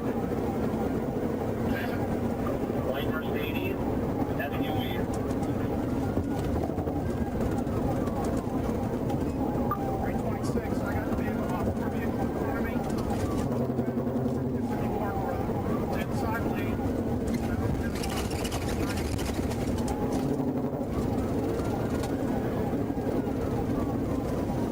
The vehicle fled the traffic stop recklessly, leading Sergeant Diaz, Trooper Wademan, and me to pursuit. During the pursuit, the suspect drove at speeds over 100 miles per hour, sideswiped another vehicle, drove on the shoulder, and ran multiple red lights, endangering the lives and property of the motoring public.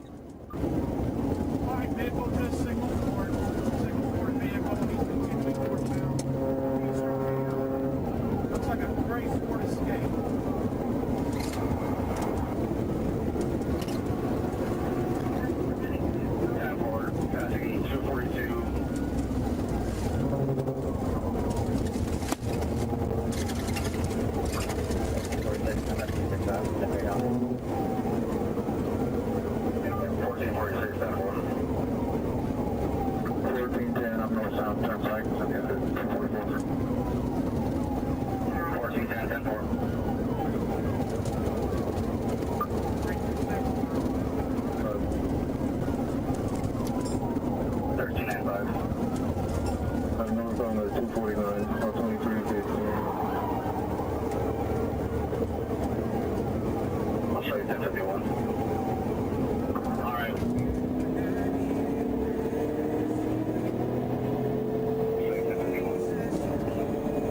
All right, we'll quickly down another unit.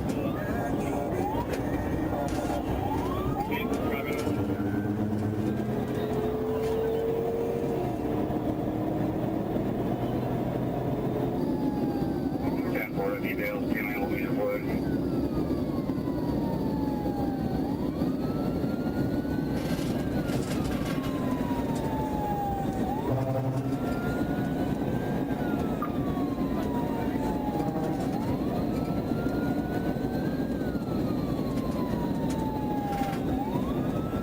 Chapel, possibly exiting us on Soul County.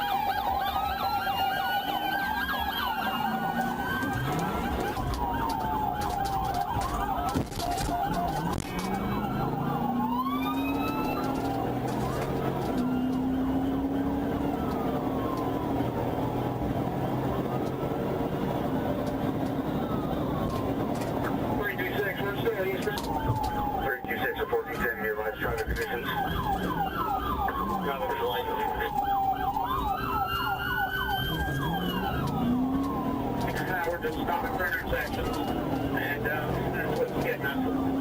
Singapore, freeway, Singapore, freeway. We'll see like 57. You want to go forward?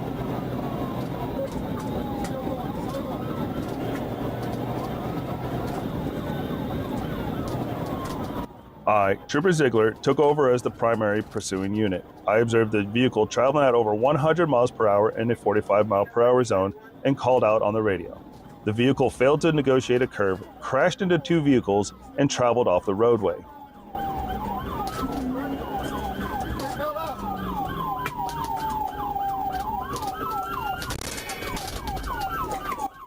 I called out the crash and drew my state-issued service weapon on the crashed vehicle. The windows were too dark to see inside. I gave verbal commands, and the driver, identified as Jonathan Nicola, complied. In the driver's door pocket, I observed a digital scale and numerous small baggies consistent with drug sales. Nicola was secured in handcuffs and stated that there was a gun in the vehicle. He was detained in the back of my patrol unit until emergency medical personnel could treat him for possible injuries. Trooper Wademan arrived and had his K-9 inspect Nicola's vehicle, which gave a positive alert for narcotics.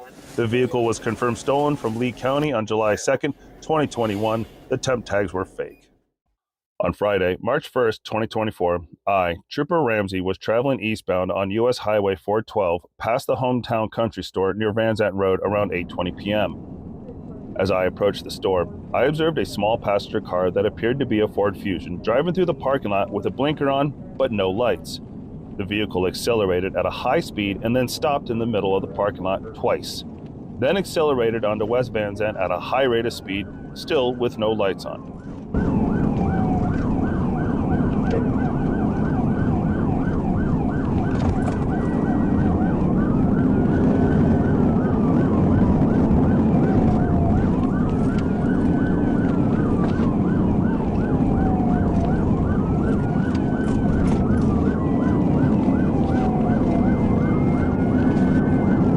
As I came around a corner at the top of a hill, the vehicle had lost control and had run off both sides of the road.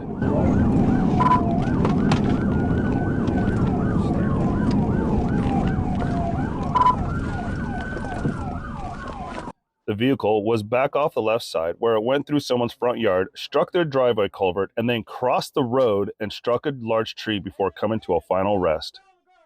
During the arrest, I could smell a strong odor of intoxicants. I then went and checked on the female later identified as Miss Melissa Hitson, who stated she felt she could walk. While getting the female out, Mr. Thomas was yelling that he stole his sister's car. Now, at a safe distance from the fire, I read Mr. Thomas's Miranda warning, in which he was willing to talk. He stated he had drunk a shot and a beer, but his mother was more drunk. He also stated he had just been released from prison in November. I was traveling on Interstate 430 north near mile 8 when I observed a black BMW passenger car traveling ahead of me at a faster speed than the surrounding traffic. I initiated my front antenna and observed an initial speed of 88, but the vehicle had increased speed to 91 in a posted 65-mile-per-hour zone.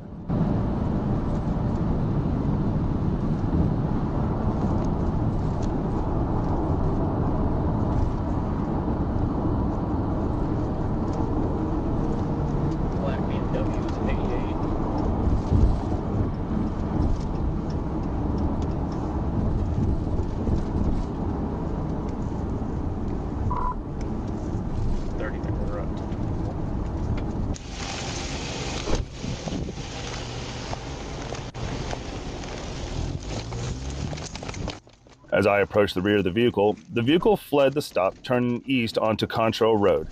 I pursued the vehicle through several city streets as the vehicle reached speeds of 100 miles per hour.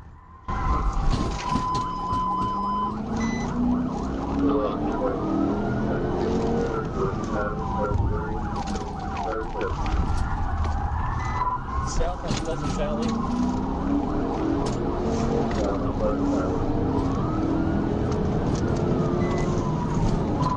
Traffic speeds of 80.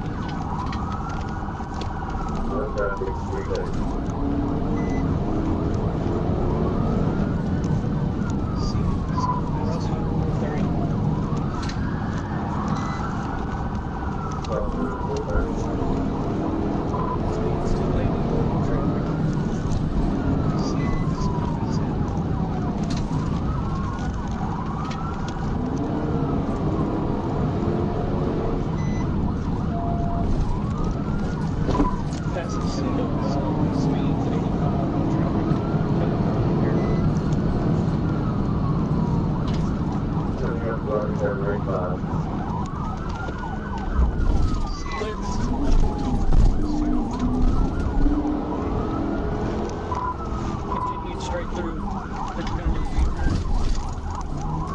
We're going to be on Valley Club Drive. Speeds 40.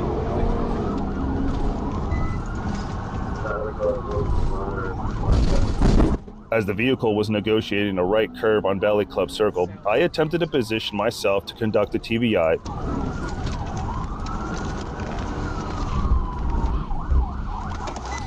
but the subject braked to avoid it.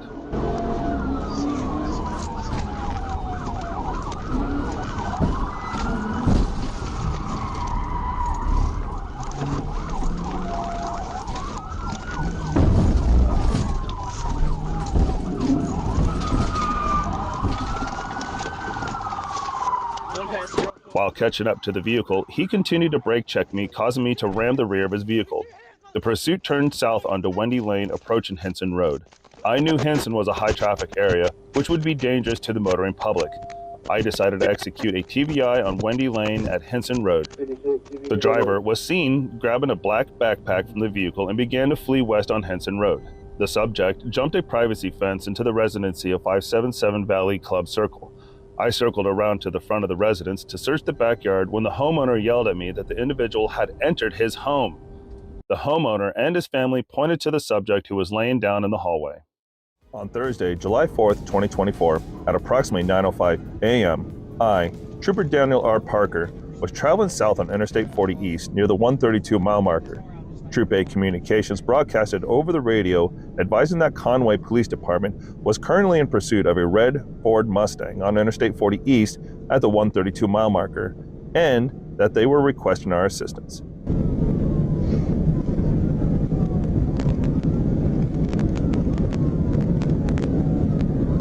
The Mustang was traveling in the center lane at approximately 70 miles per hour in the center lane and displayed the following Arkansas license plate on the rear bumper.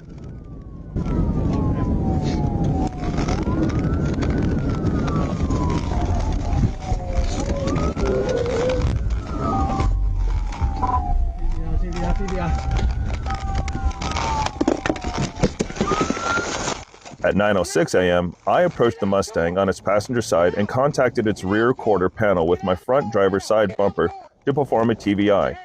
The contact caused the Mustang to rotate clockwise across the roadway and into the 135-mile marker entrance ramp lanes from Mayflower, where it was disabled. I positioned my car in front of the Mustang and performed a felony takedown. The suspect, Joshua Bennett, complied with all my commands to exit his vehicle and was taken into custody without further incident.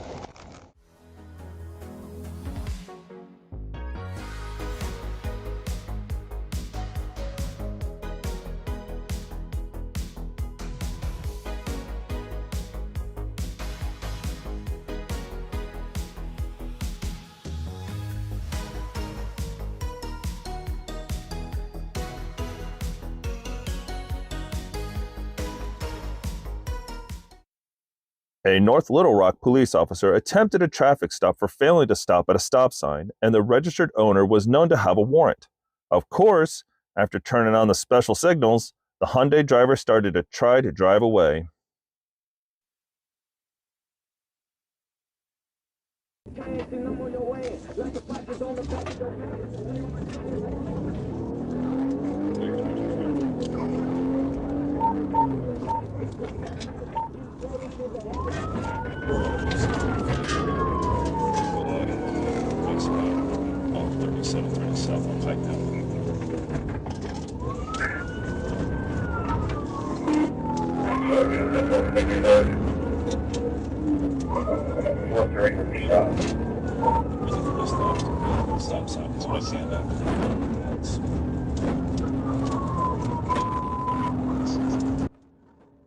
Almost immediately, the speed of the chase crossed the 120-mile-per-hour limit.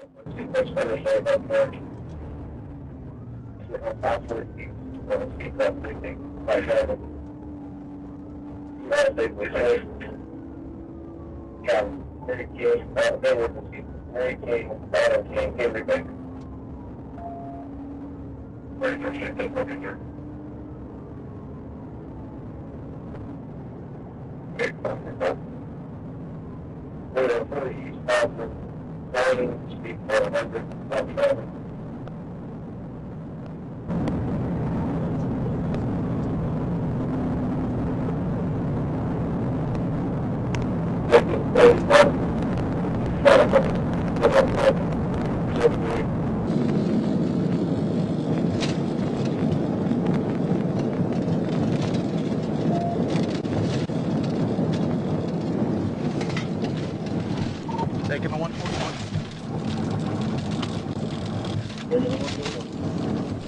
Passing 6th Street southbound. Coming up on Broadway. We're going eastbound on Broadway.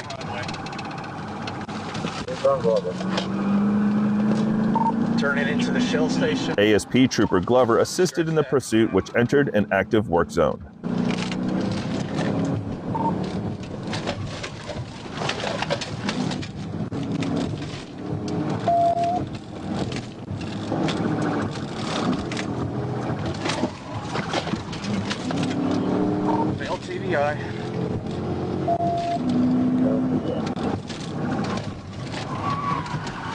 TVI. TVI. Due to the reckless nature of the suspect, Trooper Glover performed a TVI maneuver ending the chase. Driver, Nathan Burton, was charged with the following: fleeing, vehicle or conveyance, exceeding speed limit, driving on a suspended license, signals for turning, stopping, or decreasing speed and speeding more than 15 miles an hour over, and reckless driving. Burton was released on a $500 bond and has pled not guilty to all the charges. Right now, are you pregnant or anything? Yeah, I am. Can you get your name on this? Are you 100% sure? West Memphis, Arkansas, on Saturday, July 20th, 2024, at approximately 11:36 p.m., Arkansas State Police pursued a black 2021 Ford Mustang that witnesses reported driving recklessly and nearly causing collisions. The pursuit occurred as the vehicle disregarded the motoring public, passing through the Broadway Boulevard and Martin Luther King Drive intersection in West Memphis at speeds over 100 miles per hour.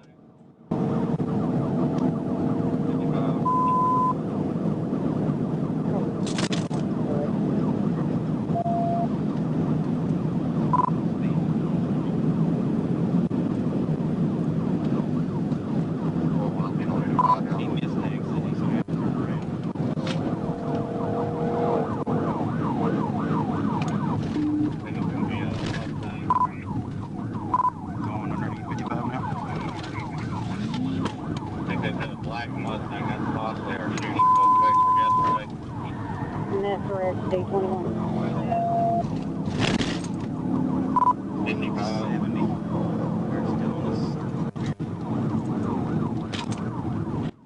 Troopers continued to pursue the vehicle on Interstate 55 South Service Road.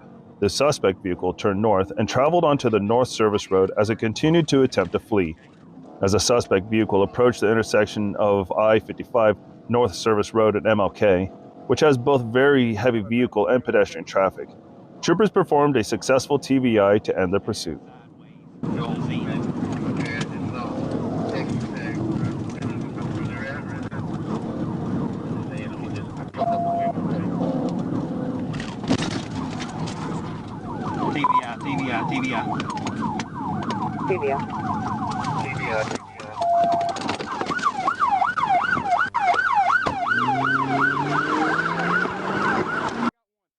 Both occupants exited the vehicle and fled on foot into a grassy field. Troopers, assisted by the West Memphis Police Department, secured the area and located the two individuals.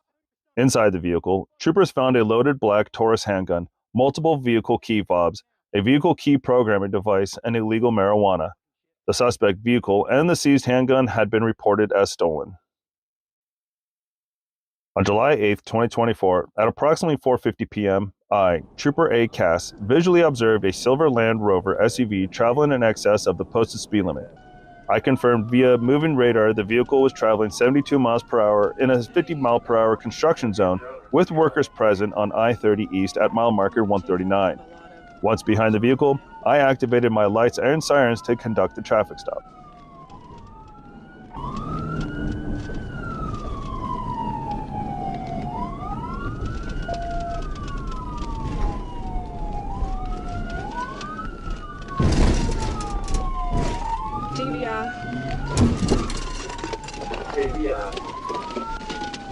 They drove out the TVI heading wrong way. TVI was attempted on Highway 107 exit ramp and was unsuccessful. The suspect drove out of the TVI and went the wrong way back down the exit ramp, re-entering I-30 East, traveling west into oncoming traffic.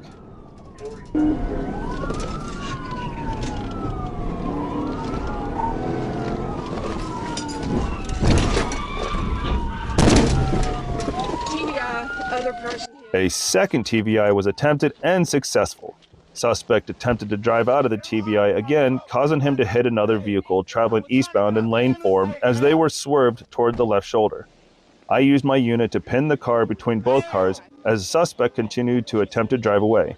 He was ordered out of the vehicle and taken into custody without further incident. In the vehicle, I located multiple open containers and a cup with ice that contained liquid that had an odor of alcohol.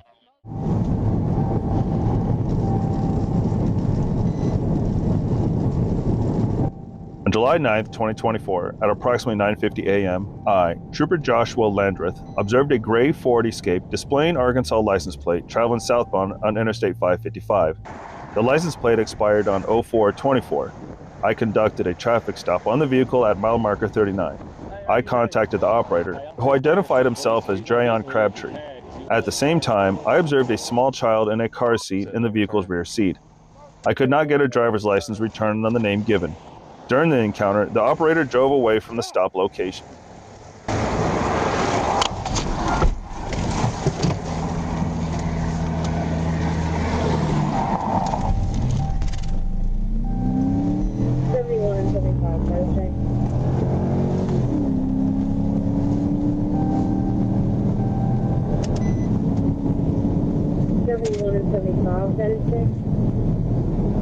I pursued the vehicle. Within a short time of the pursuit beginning, Trooper Brian Merrill joined as a secondary unit. The suspect, later identified as Timothy Peyton Crabtree, fled southbound on Interstate 555 at a speed exceeding 100 miles per hour. Crabtree took the Highway 463 exit, then traveled southbound on Highway 463 through the towns of Bay and Truman.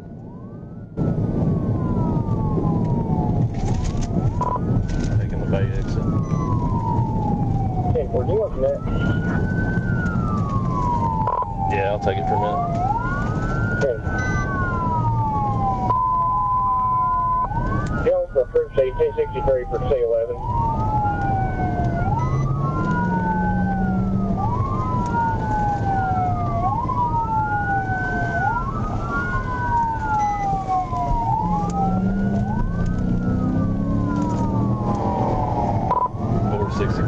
Bay. 10-4, they do. What's traffic? I'd say medium. 10-4. He's passing the turn lane, about 80. 10-4. Get away. Yeah, we're getting back on the interstate southbound. 10-4, southbound on 555.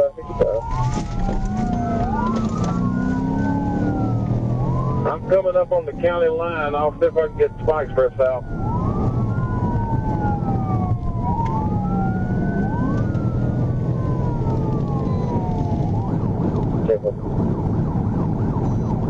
Jones for C11.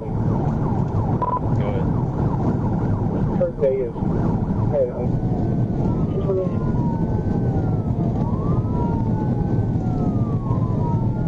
Jones for C11. If they go west on 42, there's a bridge out, I believe, in Coldwater.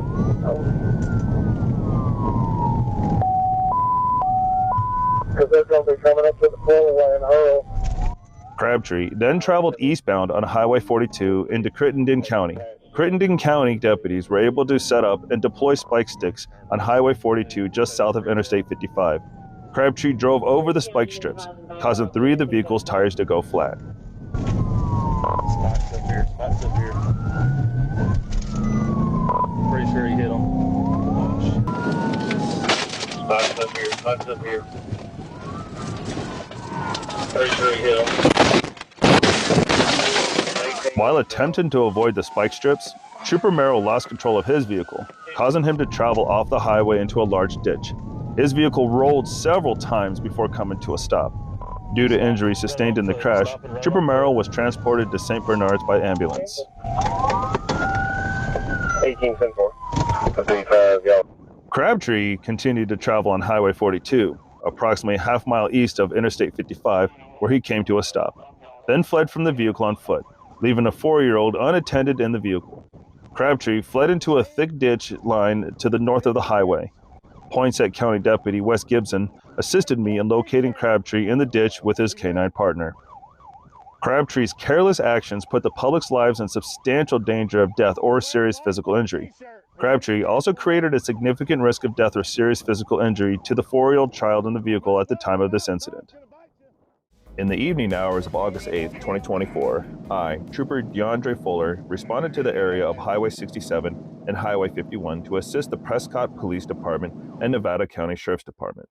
The units pursued a white Ford pickup truck with no license. They advised he just committed a robbery and refused to stop. The units requested for me to take primary.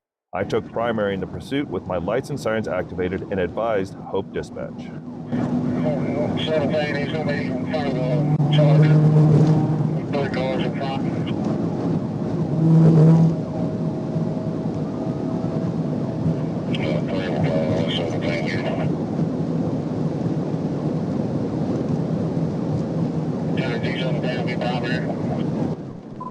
The suspect vehicle began to drive extremely recklessly, driving into the wrong traffic lane with an excessive speed of 100 miles per hour.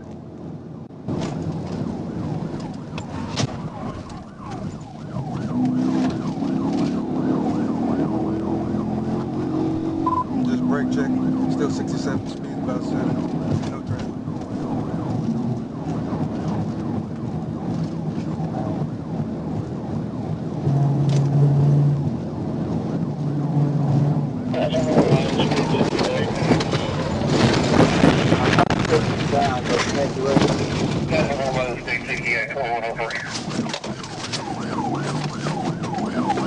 While fleeing, I positioned my vehicle to perform a TVI. I performed a TVI by placing my front left bumper to the right rear bumper of the suspect vehicle.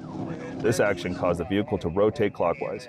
After the rotation of the vehicle, the operator was able to gain control of the vehicle and continued to flee eastbound on Highway 67 with excessive speeds of 110 miles per hour.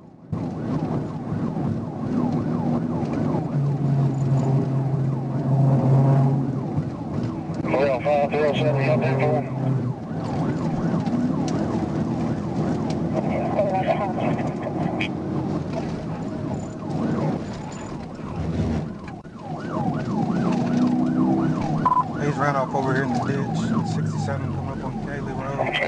Speed about 30. No traffic. Coming into a private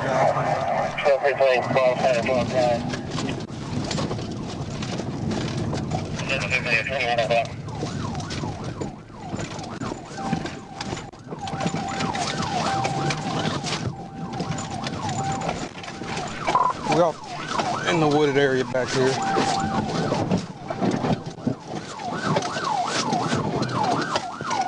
After a few miles of pursuing the white Ford Ranger, the vehicle left the roadway on the south shoulder and continued to flee in the ditch. The vehicle drove down a private driveway and continued through the wooded area. The vehicle came to a rest in the wooded area. I approached the vehicle on foot.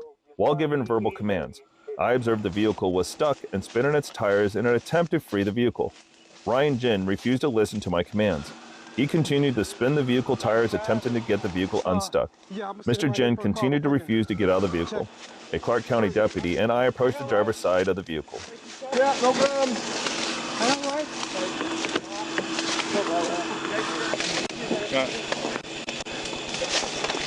What up, man?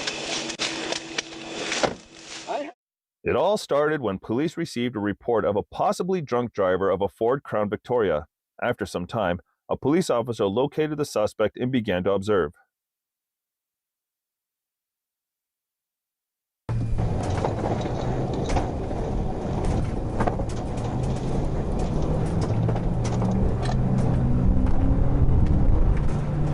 After turning on the lights, the suspect began running away.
A couple miles later, the suspect pulled into a dead end on his own.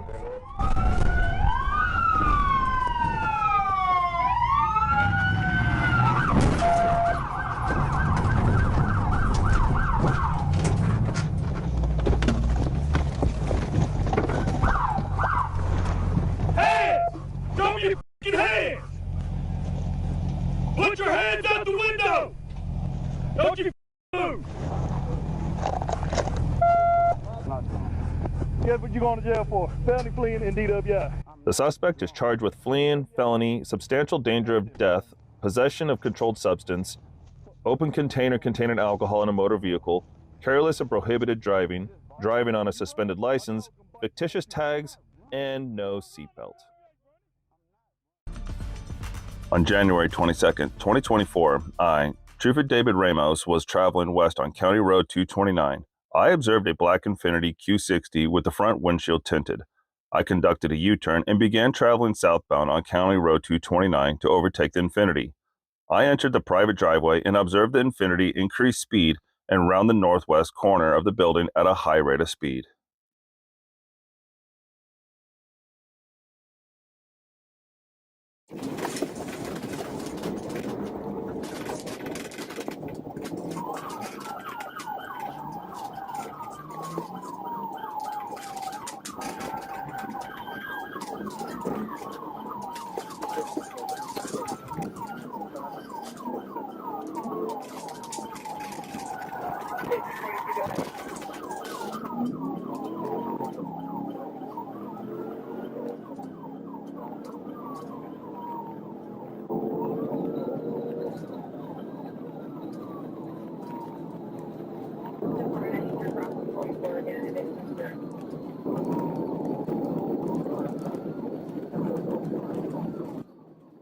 I overtook the Infiniti and paced at a speed of 138 miles per hour in a 60 mile per hour zone, weaving around other vehicles.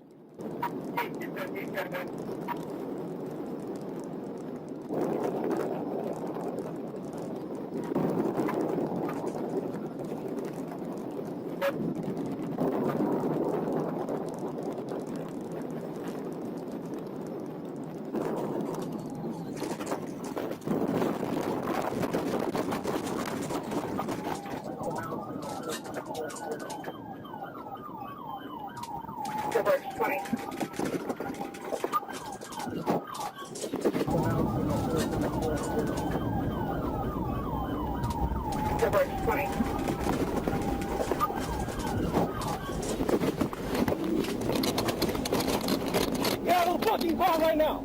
Get out!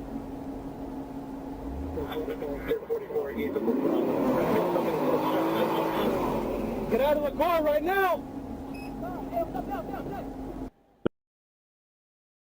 Where it rotated and came to rest facing east. I immediately positioned my patrol car directly in front of the Infiniti. The driver attempted to reverse and pull forward out of the ditch multiple times, unsuccessfully.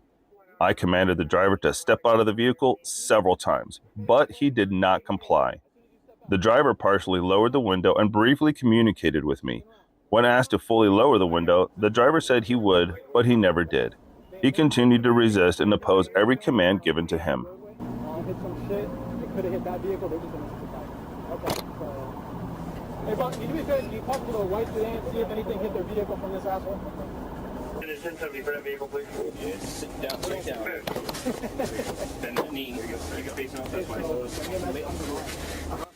A David query revealed that Mr. Marsh's driver's license had been revoked on June 30th, 2023, and he had 2 prior convictions for driving with a suspended or revoked license.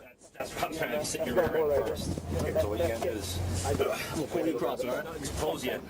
You gotta get that knee free. Now you can go straight back. I conducted an inventory search of the Infiniti and discovered the following items of note.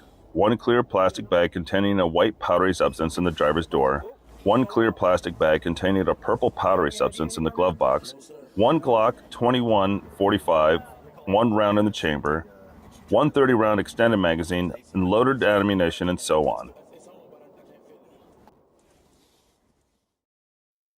On August 25th, 2024, at around 6:31 p.m., an FHP trooper was driving eastbound on State Road 836 when he noticed a white Chevy Trax weaving through traffic at a high rate of speed, reaching 91 miles per hour at times. The trooper pulled the driver over and identified him as Sean Anthony Guerrero Chung.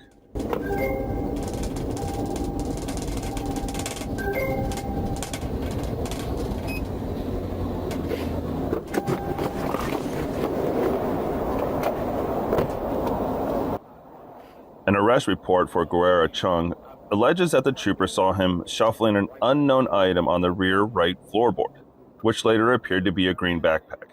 When the trooper approached, he could also smell burnt marijuana and saw the driver with a blunt in his left ear that appeared to be smoked.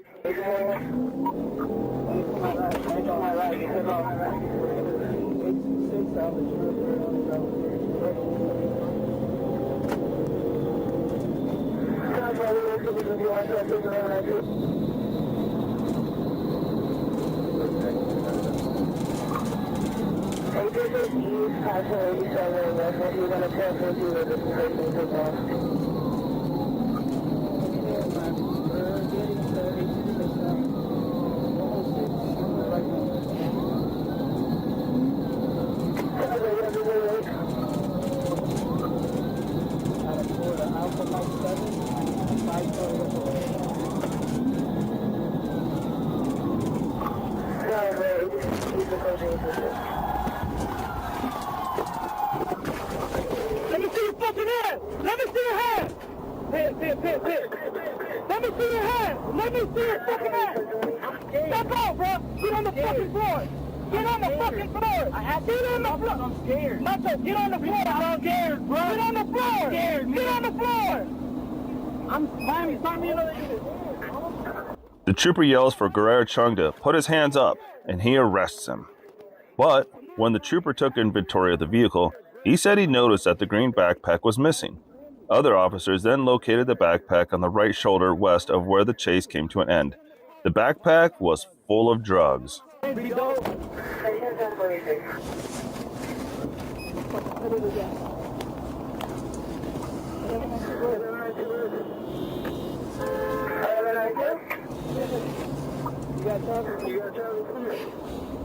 What's called? I've gone through it. I've gone through it before. What are you going through, dog? I told you to pull over. I get you. Yo, listen to me. I've been on probation. I've been beat by police. I done lived in the hood. Come on, you gotta understand me too, bro. You going to jail for no?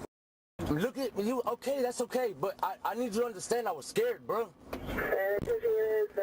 Guerra Chang was charged with possession with intent to distribute cocaine, possession of a controlled substance, fleeing and resisting an officer, and unlawful use of communications device. On July 16, 2024, at approximately 11:48 p.m., I, Trooper Asen DeSoyo, was on routine patrol traveling northbound on Interstate 95 when I observed Trooper Frank Flores traveling in the center lane behind a gray BMW sedan with his emergency blue lights and sirens activated, indicating he was attempting to conduct a traffic stop on the BMW sedan. I observed the BMW sedan continue northbound at a visually estimated speed of 85 miles per hour.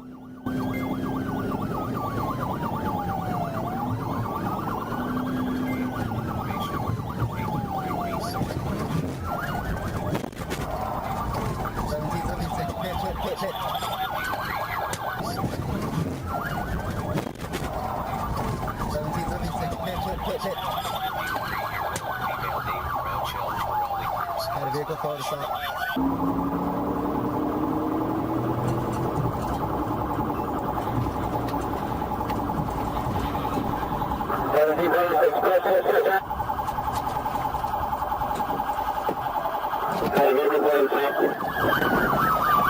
Get the car! Get out the car! Out the car! Get out the car! Out the car! Out the car! Out the car! We hit the car because you guys were not stopping. I saw you guys. We were pulling over. We have to get over you. This is crazy. We just have to. We did as we're stopping. We're pulling over. You were not slowing down. You were going the same speed. I understand that, but if you're going to slow down, that's okay. Understandable. However, if you're going to do that, just hit your emergency lights, your emergency signal, okay? Your hazards are not on. You were going the same speed. What's that? Again, you showed no signs of stopping. That's why we took the action to stop you ourselves, okay? Correct. Correct. We picked your vehicle, okay? You did not show signs you were stopping. You were going the same speed. I understand I was right there blocking. However, if you are going to stop, at least put your hazard light. You show no brakes, no nothing. Just going the same speed. That's a failure to stop.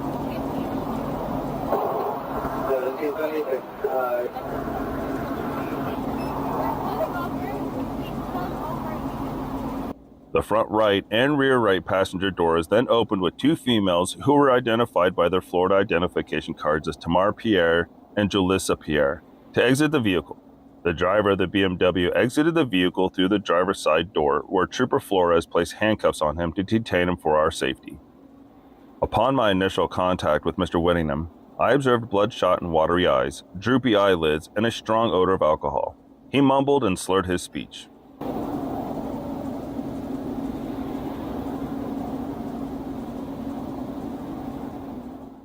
Around 3:20 a.m. August 24th, Cranston Police Patrol officers were dispatched to 66 Crest Drive for a report of a home invasion.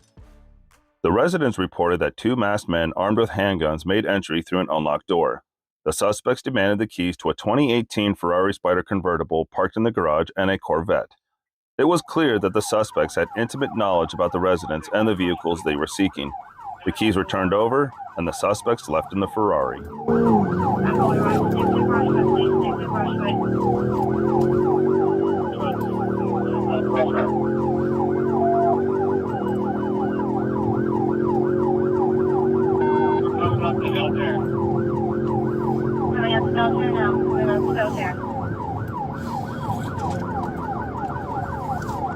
215, I'm at Belton Parkway, now westbound. 70 south on Belton, south on Belton. Yeah, going southbound to Belterre, southbound to Belterre. Roger, I'm at Belterre in the Parkway, outside here. That's fine. The Ferrari's driver led multiple state troopers and local officers on a high-speed pursuit through Rhode Island and Connecticut, but eventually lost sight of the vehicle. On Monday night, Cranston police detectives obtained arrest warrants for Jonathan Costa and Lozen Slezak for breaking and entering with felony intent, using a firearm while committing a crime of violence and conspiracy.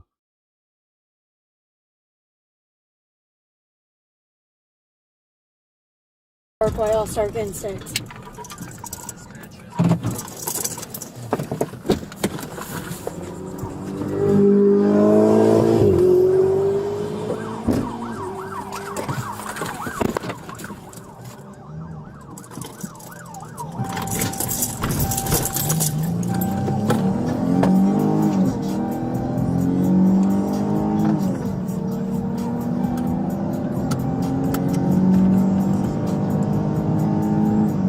A helicopter unit was utilized to track the stolen vehicle.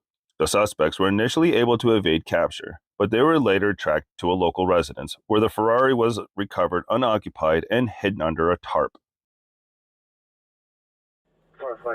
We have eyes on the back porch. It's a screened-in porch. No subjects on the back porch. 10-4, eyes on the back porch. It's screened in, and there are no subjects on the back porch.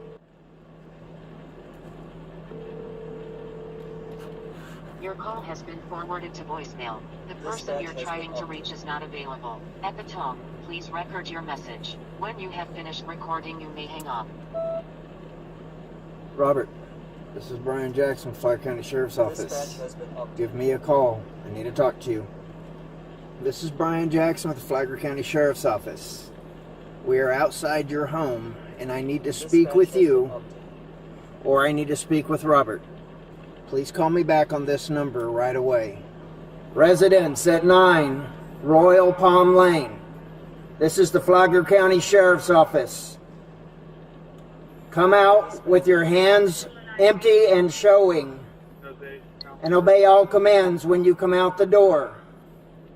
Residents of 9 Royal Palm Lane.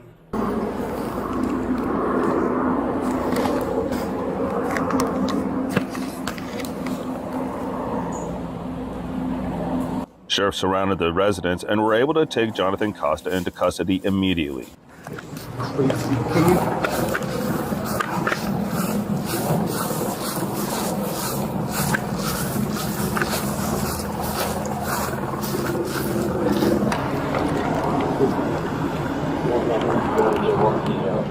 Is that the one that's in there right now? Do y'all have access to any weapons in there? All I know is like a BB gun in the back. That's all I know. Okay, you don't know anything about any other guns or anything? In the back of the house or the back of the car? Any animals in there? 2 cats. 2 cats? Okay, what's his intent? How come he didn't come out with you? I don't really know too much. I was really confused when he came here. All I know is that he's my friend's cousin. How was he acting? And he was acting like, nervous, and he told me that he was like... Police said this is a difficult case in order to apprehend the suspects because of their reckless disregard and dangerous high speeds over 130 miles per hour to evade capture, putting all law enforcement and the innocent motoring public at risk, along with being armed and dangerous. The Cranston police also thanks the residents and neighbors for their cooperation and patience in assisting us to bring this to a quick conclusion. He's not here. He's not in Florida. All right, escort him back. So I'm not talking to you. I don't care about what happened right now. I'm talking about the safety of my deputies that are going to go into that house right now. There's nobody in that house that you should be afraid of or concerned for. Well, you say that, but I was going to return that car to his other house. That's what I was going to do. I swear to God, on everything I love, I was going to return that car to that man's other house. I swear to God. I know it doesn't matter. It doesn't matter at all, but... You go. Yeah.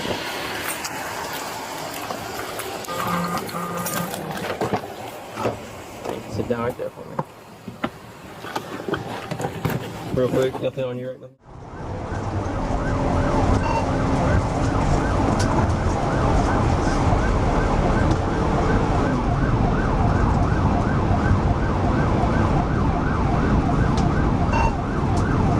The chase started about 4:30 p.m. when officers spotted a suspicious vehicle. The driver ignored orders to stop. He later pulled into the Shell gas station at East 260th Street and North Lakeland Boulevard. 260 at the Shell gas station.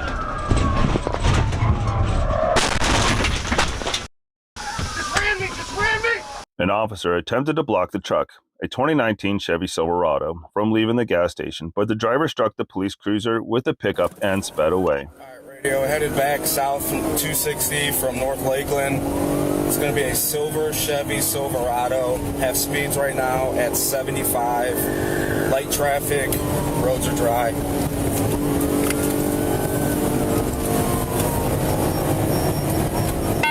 Squad. I copy 1033. Still southbound passing Knuth. Have speeds at 80.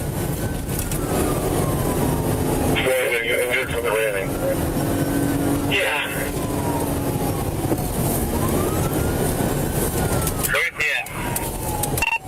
Coming up on Euclid, vehicle turned eastbound on Euclid. Traveling east, have speeds at 45, no traffic. Hey, whoever's behind me, call it. Eastbound, high rate of speed, passing Magnolia. Traffic light yielding. Cross speeds upwards of 95 miles an hour.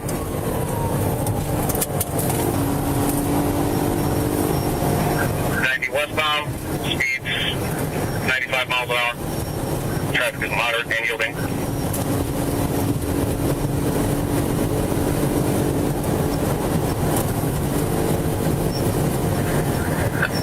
Westbound, traffic is moderate and yielding. Speeds of 100 miles an hour. Shiver Cross Street. Just past 260 exit, approaching 200.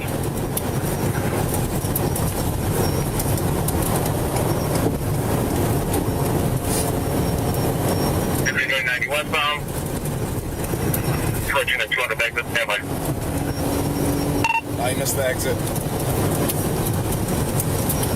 Speeds are 100 miles an hour, traffic is moderate yielding, road conditions are dry. Approaching 185, 90 westbound.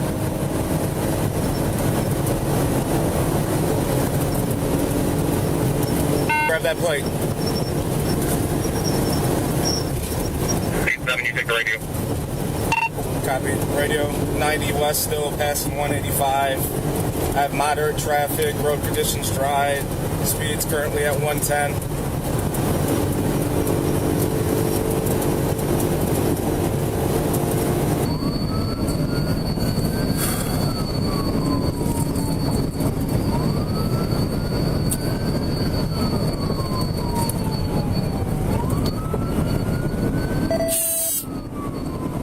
The teen led police on a chase down 260th to Euclid Avenue. The driver fled to Interstate 90, hitting high speeds and weaving through traffic. The youth drove off the highway at East 156th Street. The speeds topped 100 miles per hour during the chase. Roll squad, 156. You hit a pedestrian, John Union Lincoln's 3268. They're bailing on foot. They got guns. Get dogs there, get dogs there. Get out the way! Get out the way! The driver struck another car on Calcutta Avenue, and he hit a telephone pole before all of the youths bolted from the truck and ran away. Waterloo and Shalou, they just ran into a garage. They ran behind. This is Jerry Schmidt. I wanted Gray's arm.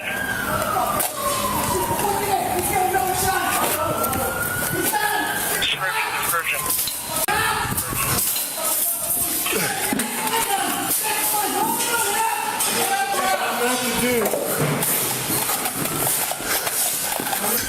I got 3 more outstanding. 1 ran north of this location. One of the teens ran into an art gallery. The owner held the youth until officers arrested him. How do I get out, guys? Right here. Who has the gun? You have both of them? He had 2 of them? One's his. Which one's yours, man?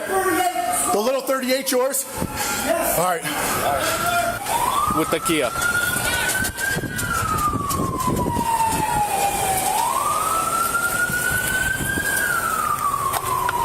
I see at least one in the car.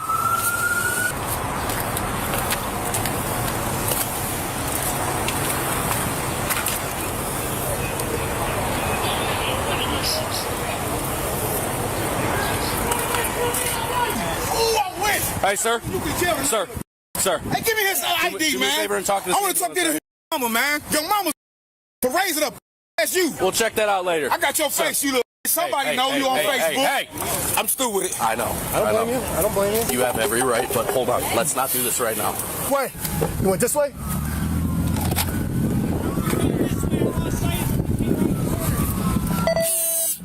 He's right here. Going that way. He's coming back towards you guys, back to the original place. Stay up front of the house.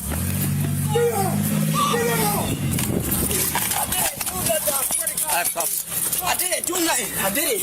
On my father, I didn't do nothing. On my father, I didn't do nothing.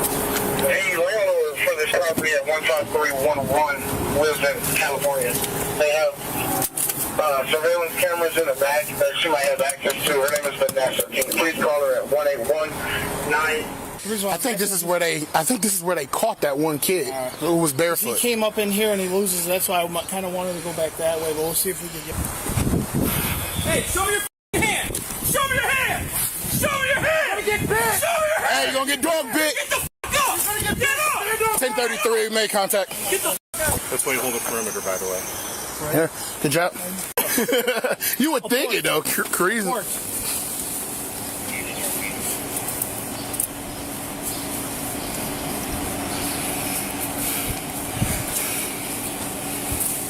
Dude, now I really want to get the last one. Dog? No, the dude. Oh. Abort. Dude, I fought through that. Yeah, that's terrible. It's like, Let me see your hands! 1033, 1033. Hands behind your back. Police arrested 3 16-year-olds and a 15-year-old, all from Euclid. Authorities recovered a Smith & Wesson gun from the stolen truck. The driver, who was 16, is accused of felonious assault of a police officer involved in the ramming of the cruiser and weapons charges. The others face allegations of receiving stolen property, obstructing justice, and weapons charges. The cases are pending in the Cuyahoga County Juvenile Court. On November 30th, 2024, I received information about a 2015 Hyundai Genesis bearing Georgia tags. The registered owner, Lavario Holder, was wanted for family violence battery out of Clayton County. I observed the vehicle traveling southbound on Old Dixie Highway at the entry ramp for I-75 southbound.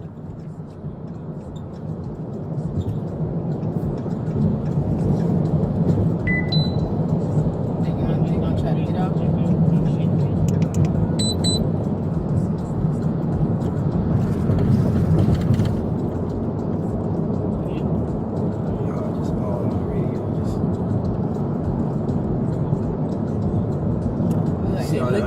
Traffic putting up. Huh? Bad 6, radio 72. He's 75 south, approaching Jonesboro Road, B Georgia tag, Sierra Golf Delta 9578. The registered owner is coming back 83 out of Clayton County.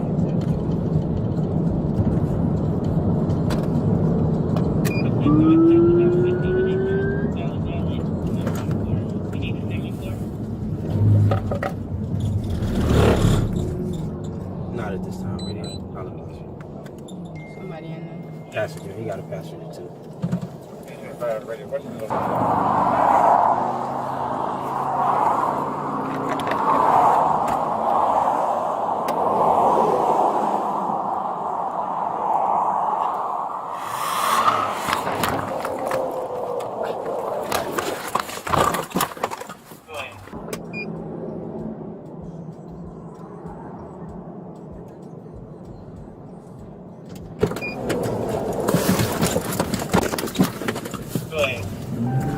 Bad 6 radio, hold traffic. I heard the engine of the vehicle rev up. This indicated that Mr. Holder was possibly going to flee. I quickly entered my vehicle, and at that time, the suspect began to flee. Mr. Holder switched between lanes 1 and 4, as well as the shoulder, a total of 44 times throughout the pursuit. Lane number 4.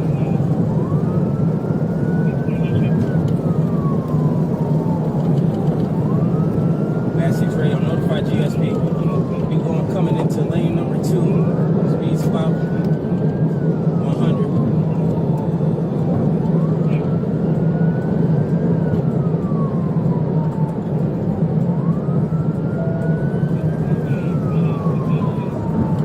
Speed's gonna be about 100. We'll be switching over to lane number 2. We'll be passing a bar room police officer.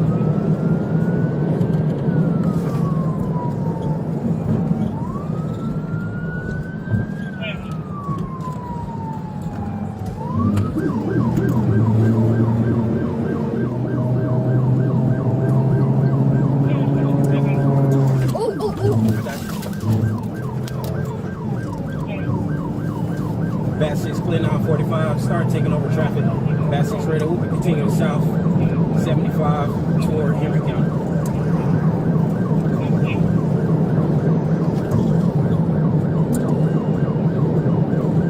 It's going to be in lane number 4 radio.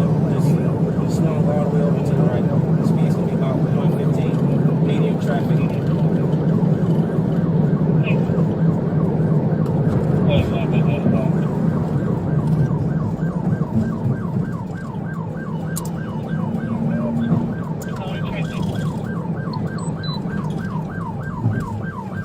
It's gonna be heavy traffic radio coming up with heavy traffic. You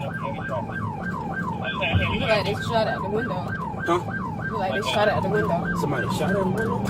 Yeah, you see it? Bad 6, we're gonna be on the right shoulder, still 75 south, approaching, stand by for the exit.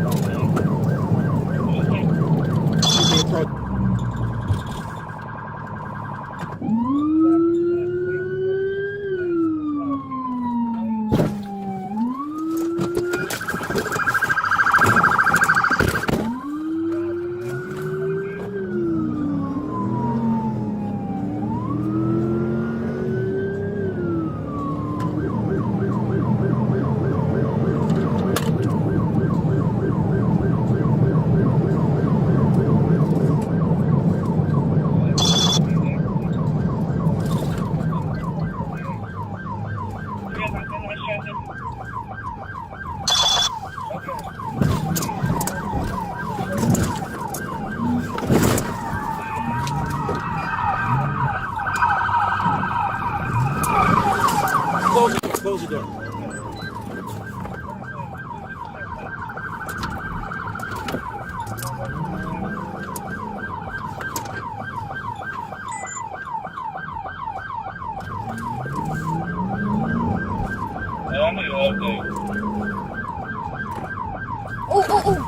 I got you.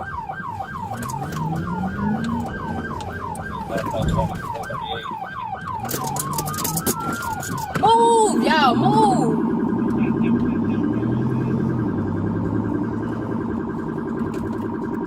Bad 6, we'll be 75 south at the Jonesboro exit. Be heavy traffic, we'll be in lane number 2.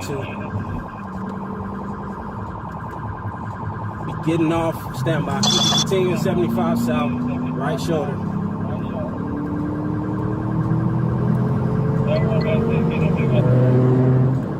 I'm clear, it's heavy traffic as soon as I get a chance. I attempted a pit maneuver on Mr. Holder's vehicle at a roughly 20 miles per hour. The pit was unsuccessful due to the low speed we were traveling at. We continued to travel southbound on I-75, and as we passed the Stockbridge exit, we entered Henry County. Still traveling 75 south.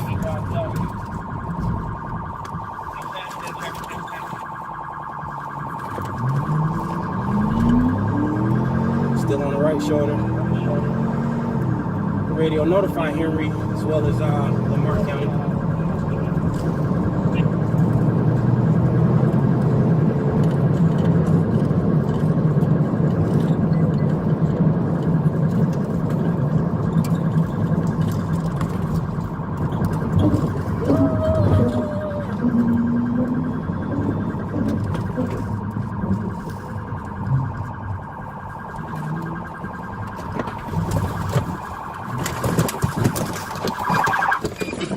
detain the passenger. Shut up. Put your hand out the window. Don't move. Shut. Put your hands out the window. Put the cuffs. Shut up. Keep your hands out the window. You better keep your damn hands out the window right now. Shut up. Deputy Butler and I held Mr. Holder and his passenger Philip Williams at gunpoint. Deputy Butler removed Mr. Williams from the vehicle and detained him. Deputy Butler and I conducted an inventory of the vehicle and did not find any illegal items, valuables, or firearms during the inventory. I transported Mr. Holder to the Clayton County Jail and released him into the custody of the jail intake staff. Mr. Holder is facing numerous charges to kidnapping, false imprisonment, fleeing and eluding, amongst several other charges.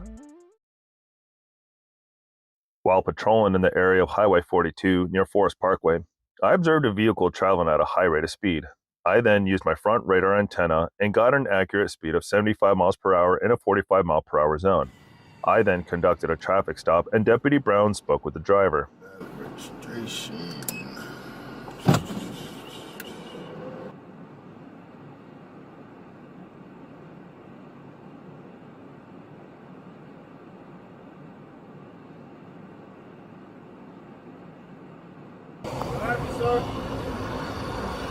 What happened? What's going on, man? What's up, bro? Reason for the traffic stop is we got you at 75 and a 45. I wasn't doing 75. You were doing 75 and a 45. I'm not going to argue with you about it. We got a radar. We got you at 75 and a 45. That's why we spun around. Also, you got weed in the car, bro. You going to tell me that's not weed?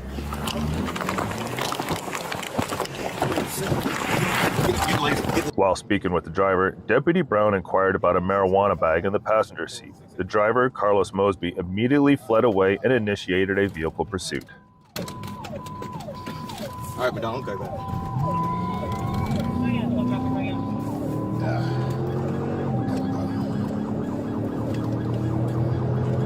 I got you. Black Hawk 1 radio. We'll be 625 southbound, heading towards Anvil Block. If you didn't copy that tag, it's New York tag. Lima Charlie Victor 4096 on the Black Ford Edge. It's gonna be occupied time. It's one black male.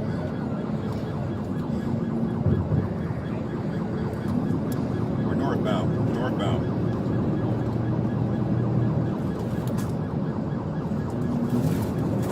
Hit your brakes. There you go. Got traffic charges and drug-related objects and marijuana in the building. Stand by for a bit. Hit. He recovered. We're still going to be 675 northbound, coming up on Grant Road. The driver got onto I-675 northbound and sped up to speeds of 125 miles per hour. He's brake checking. There you go.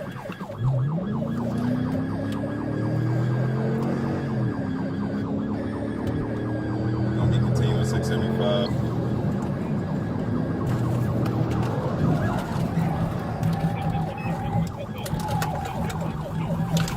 Go ahead. I thought of a family that had a loved one killed due to a driver fleeing.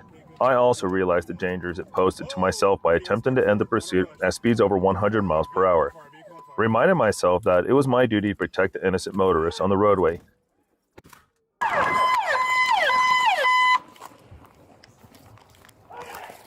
Hey!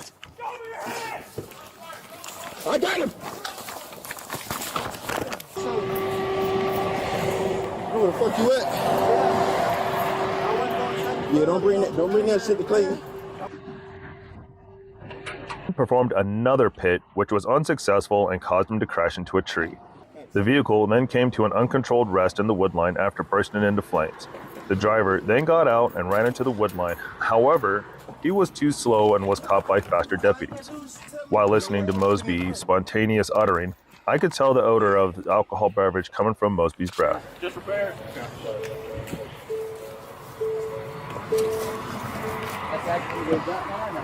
What?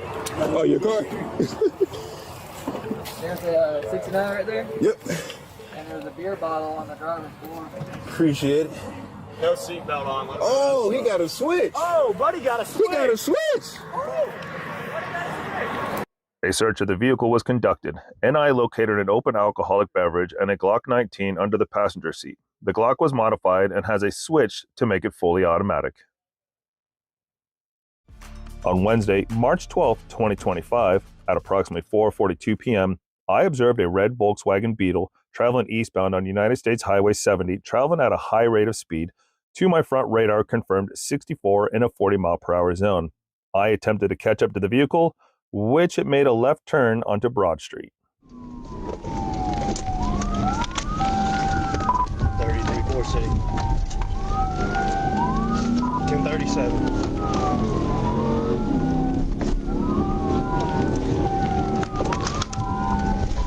I'm in Bisco.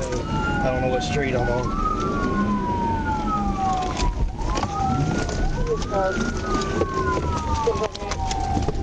We're pulling into a residence, going through the yard.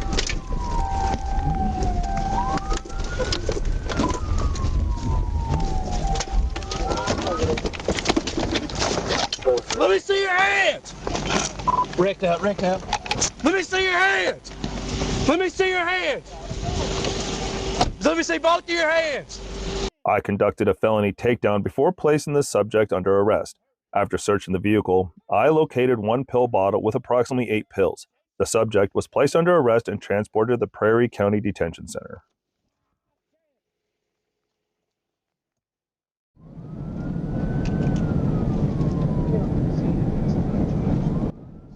On Monday, an ASP trooper initiated a pursuit on Highway 69 near the Independence and Jackson County line after witnessing a vehicle traveling more than 90 miles per hour. The driver of the vehicle refused to pull over and fled from the trooper, traveling north into Morrisfield, reaching speeds of approximately 130 miles per hour.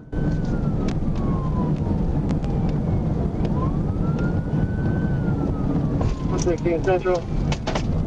8-minute mouth. TBI. 214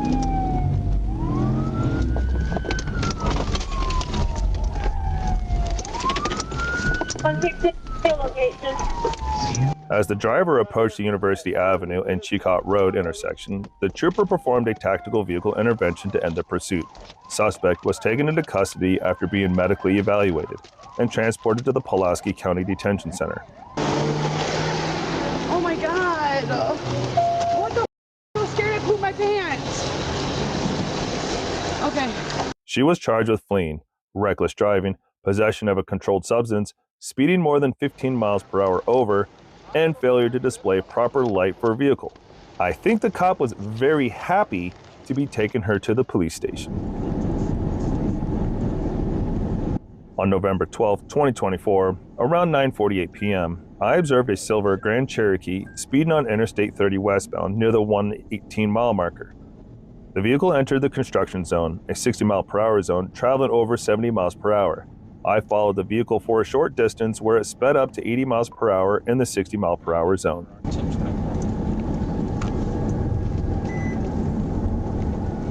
Go ahead.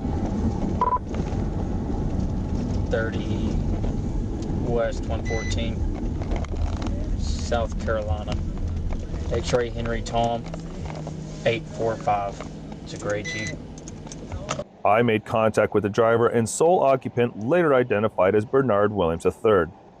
As I approached the vehicle, Williams rolled the passenger window down a couple of inches. I informed Williams the reason for the stop and asked for his identification. Williams would not roll the window down further and mumbled saying he did not have his license with him and that it was on his phone. Williams pulled a picture of his license up on his phone and held it in his hand in the driver's seat. I could not see any details on the license. Therefore, Williams began mumbling the license number. I struggled hearing the number being read by Williams.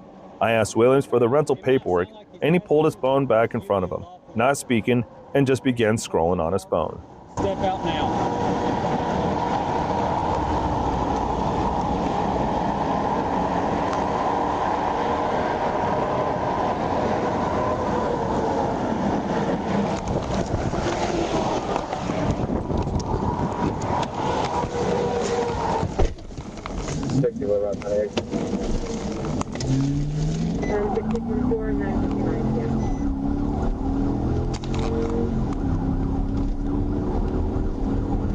Rock, 1430.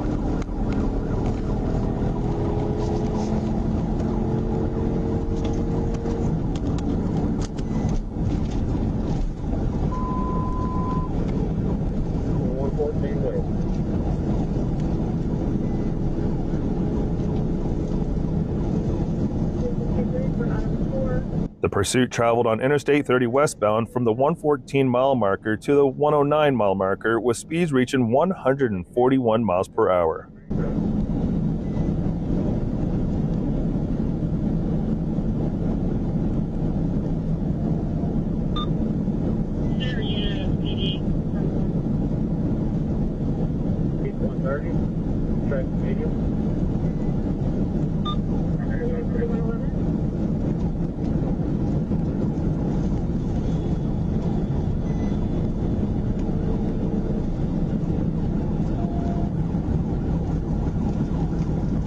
Let me know if you take exit 88.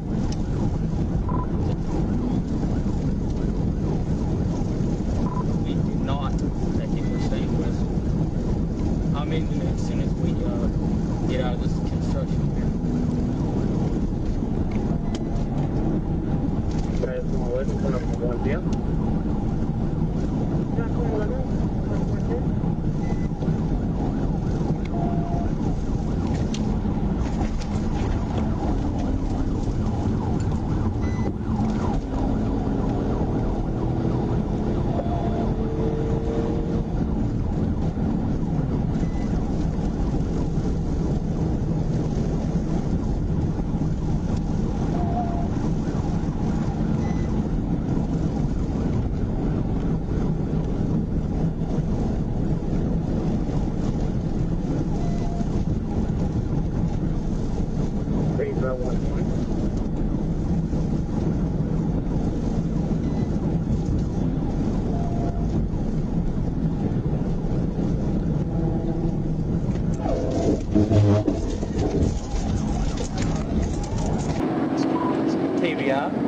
As we exited the construction, I conducted a TVI on the vehicle. The suspect vehicle entered the ditch and rolled numerous times, ending the pursuit. Williams was not wearing a seatbelt and exited the vehicle out of the passenger side and began fleeing on foot.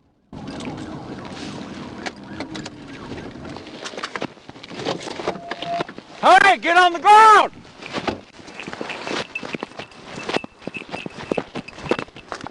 He's running on foot.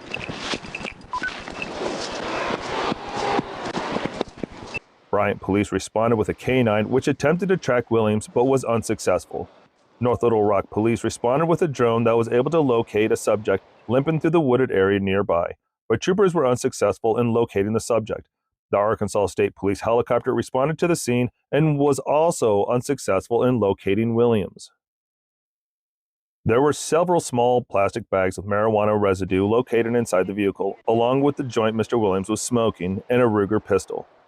On November 13, 2024, Williams was taken into custody by Trooper Stevenson at or near JJ's truck stop.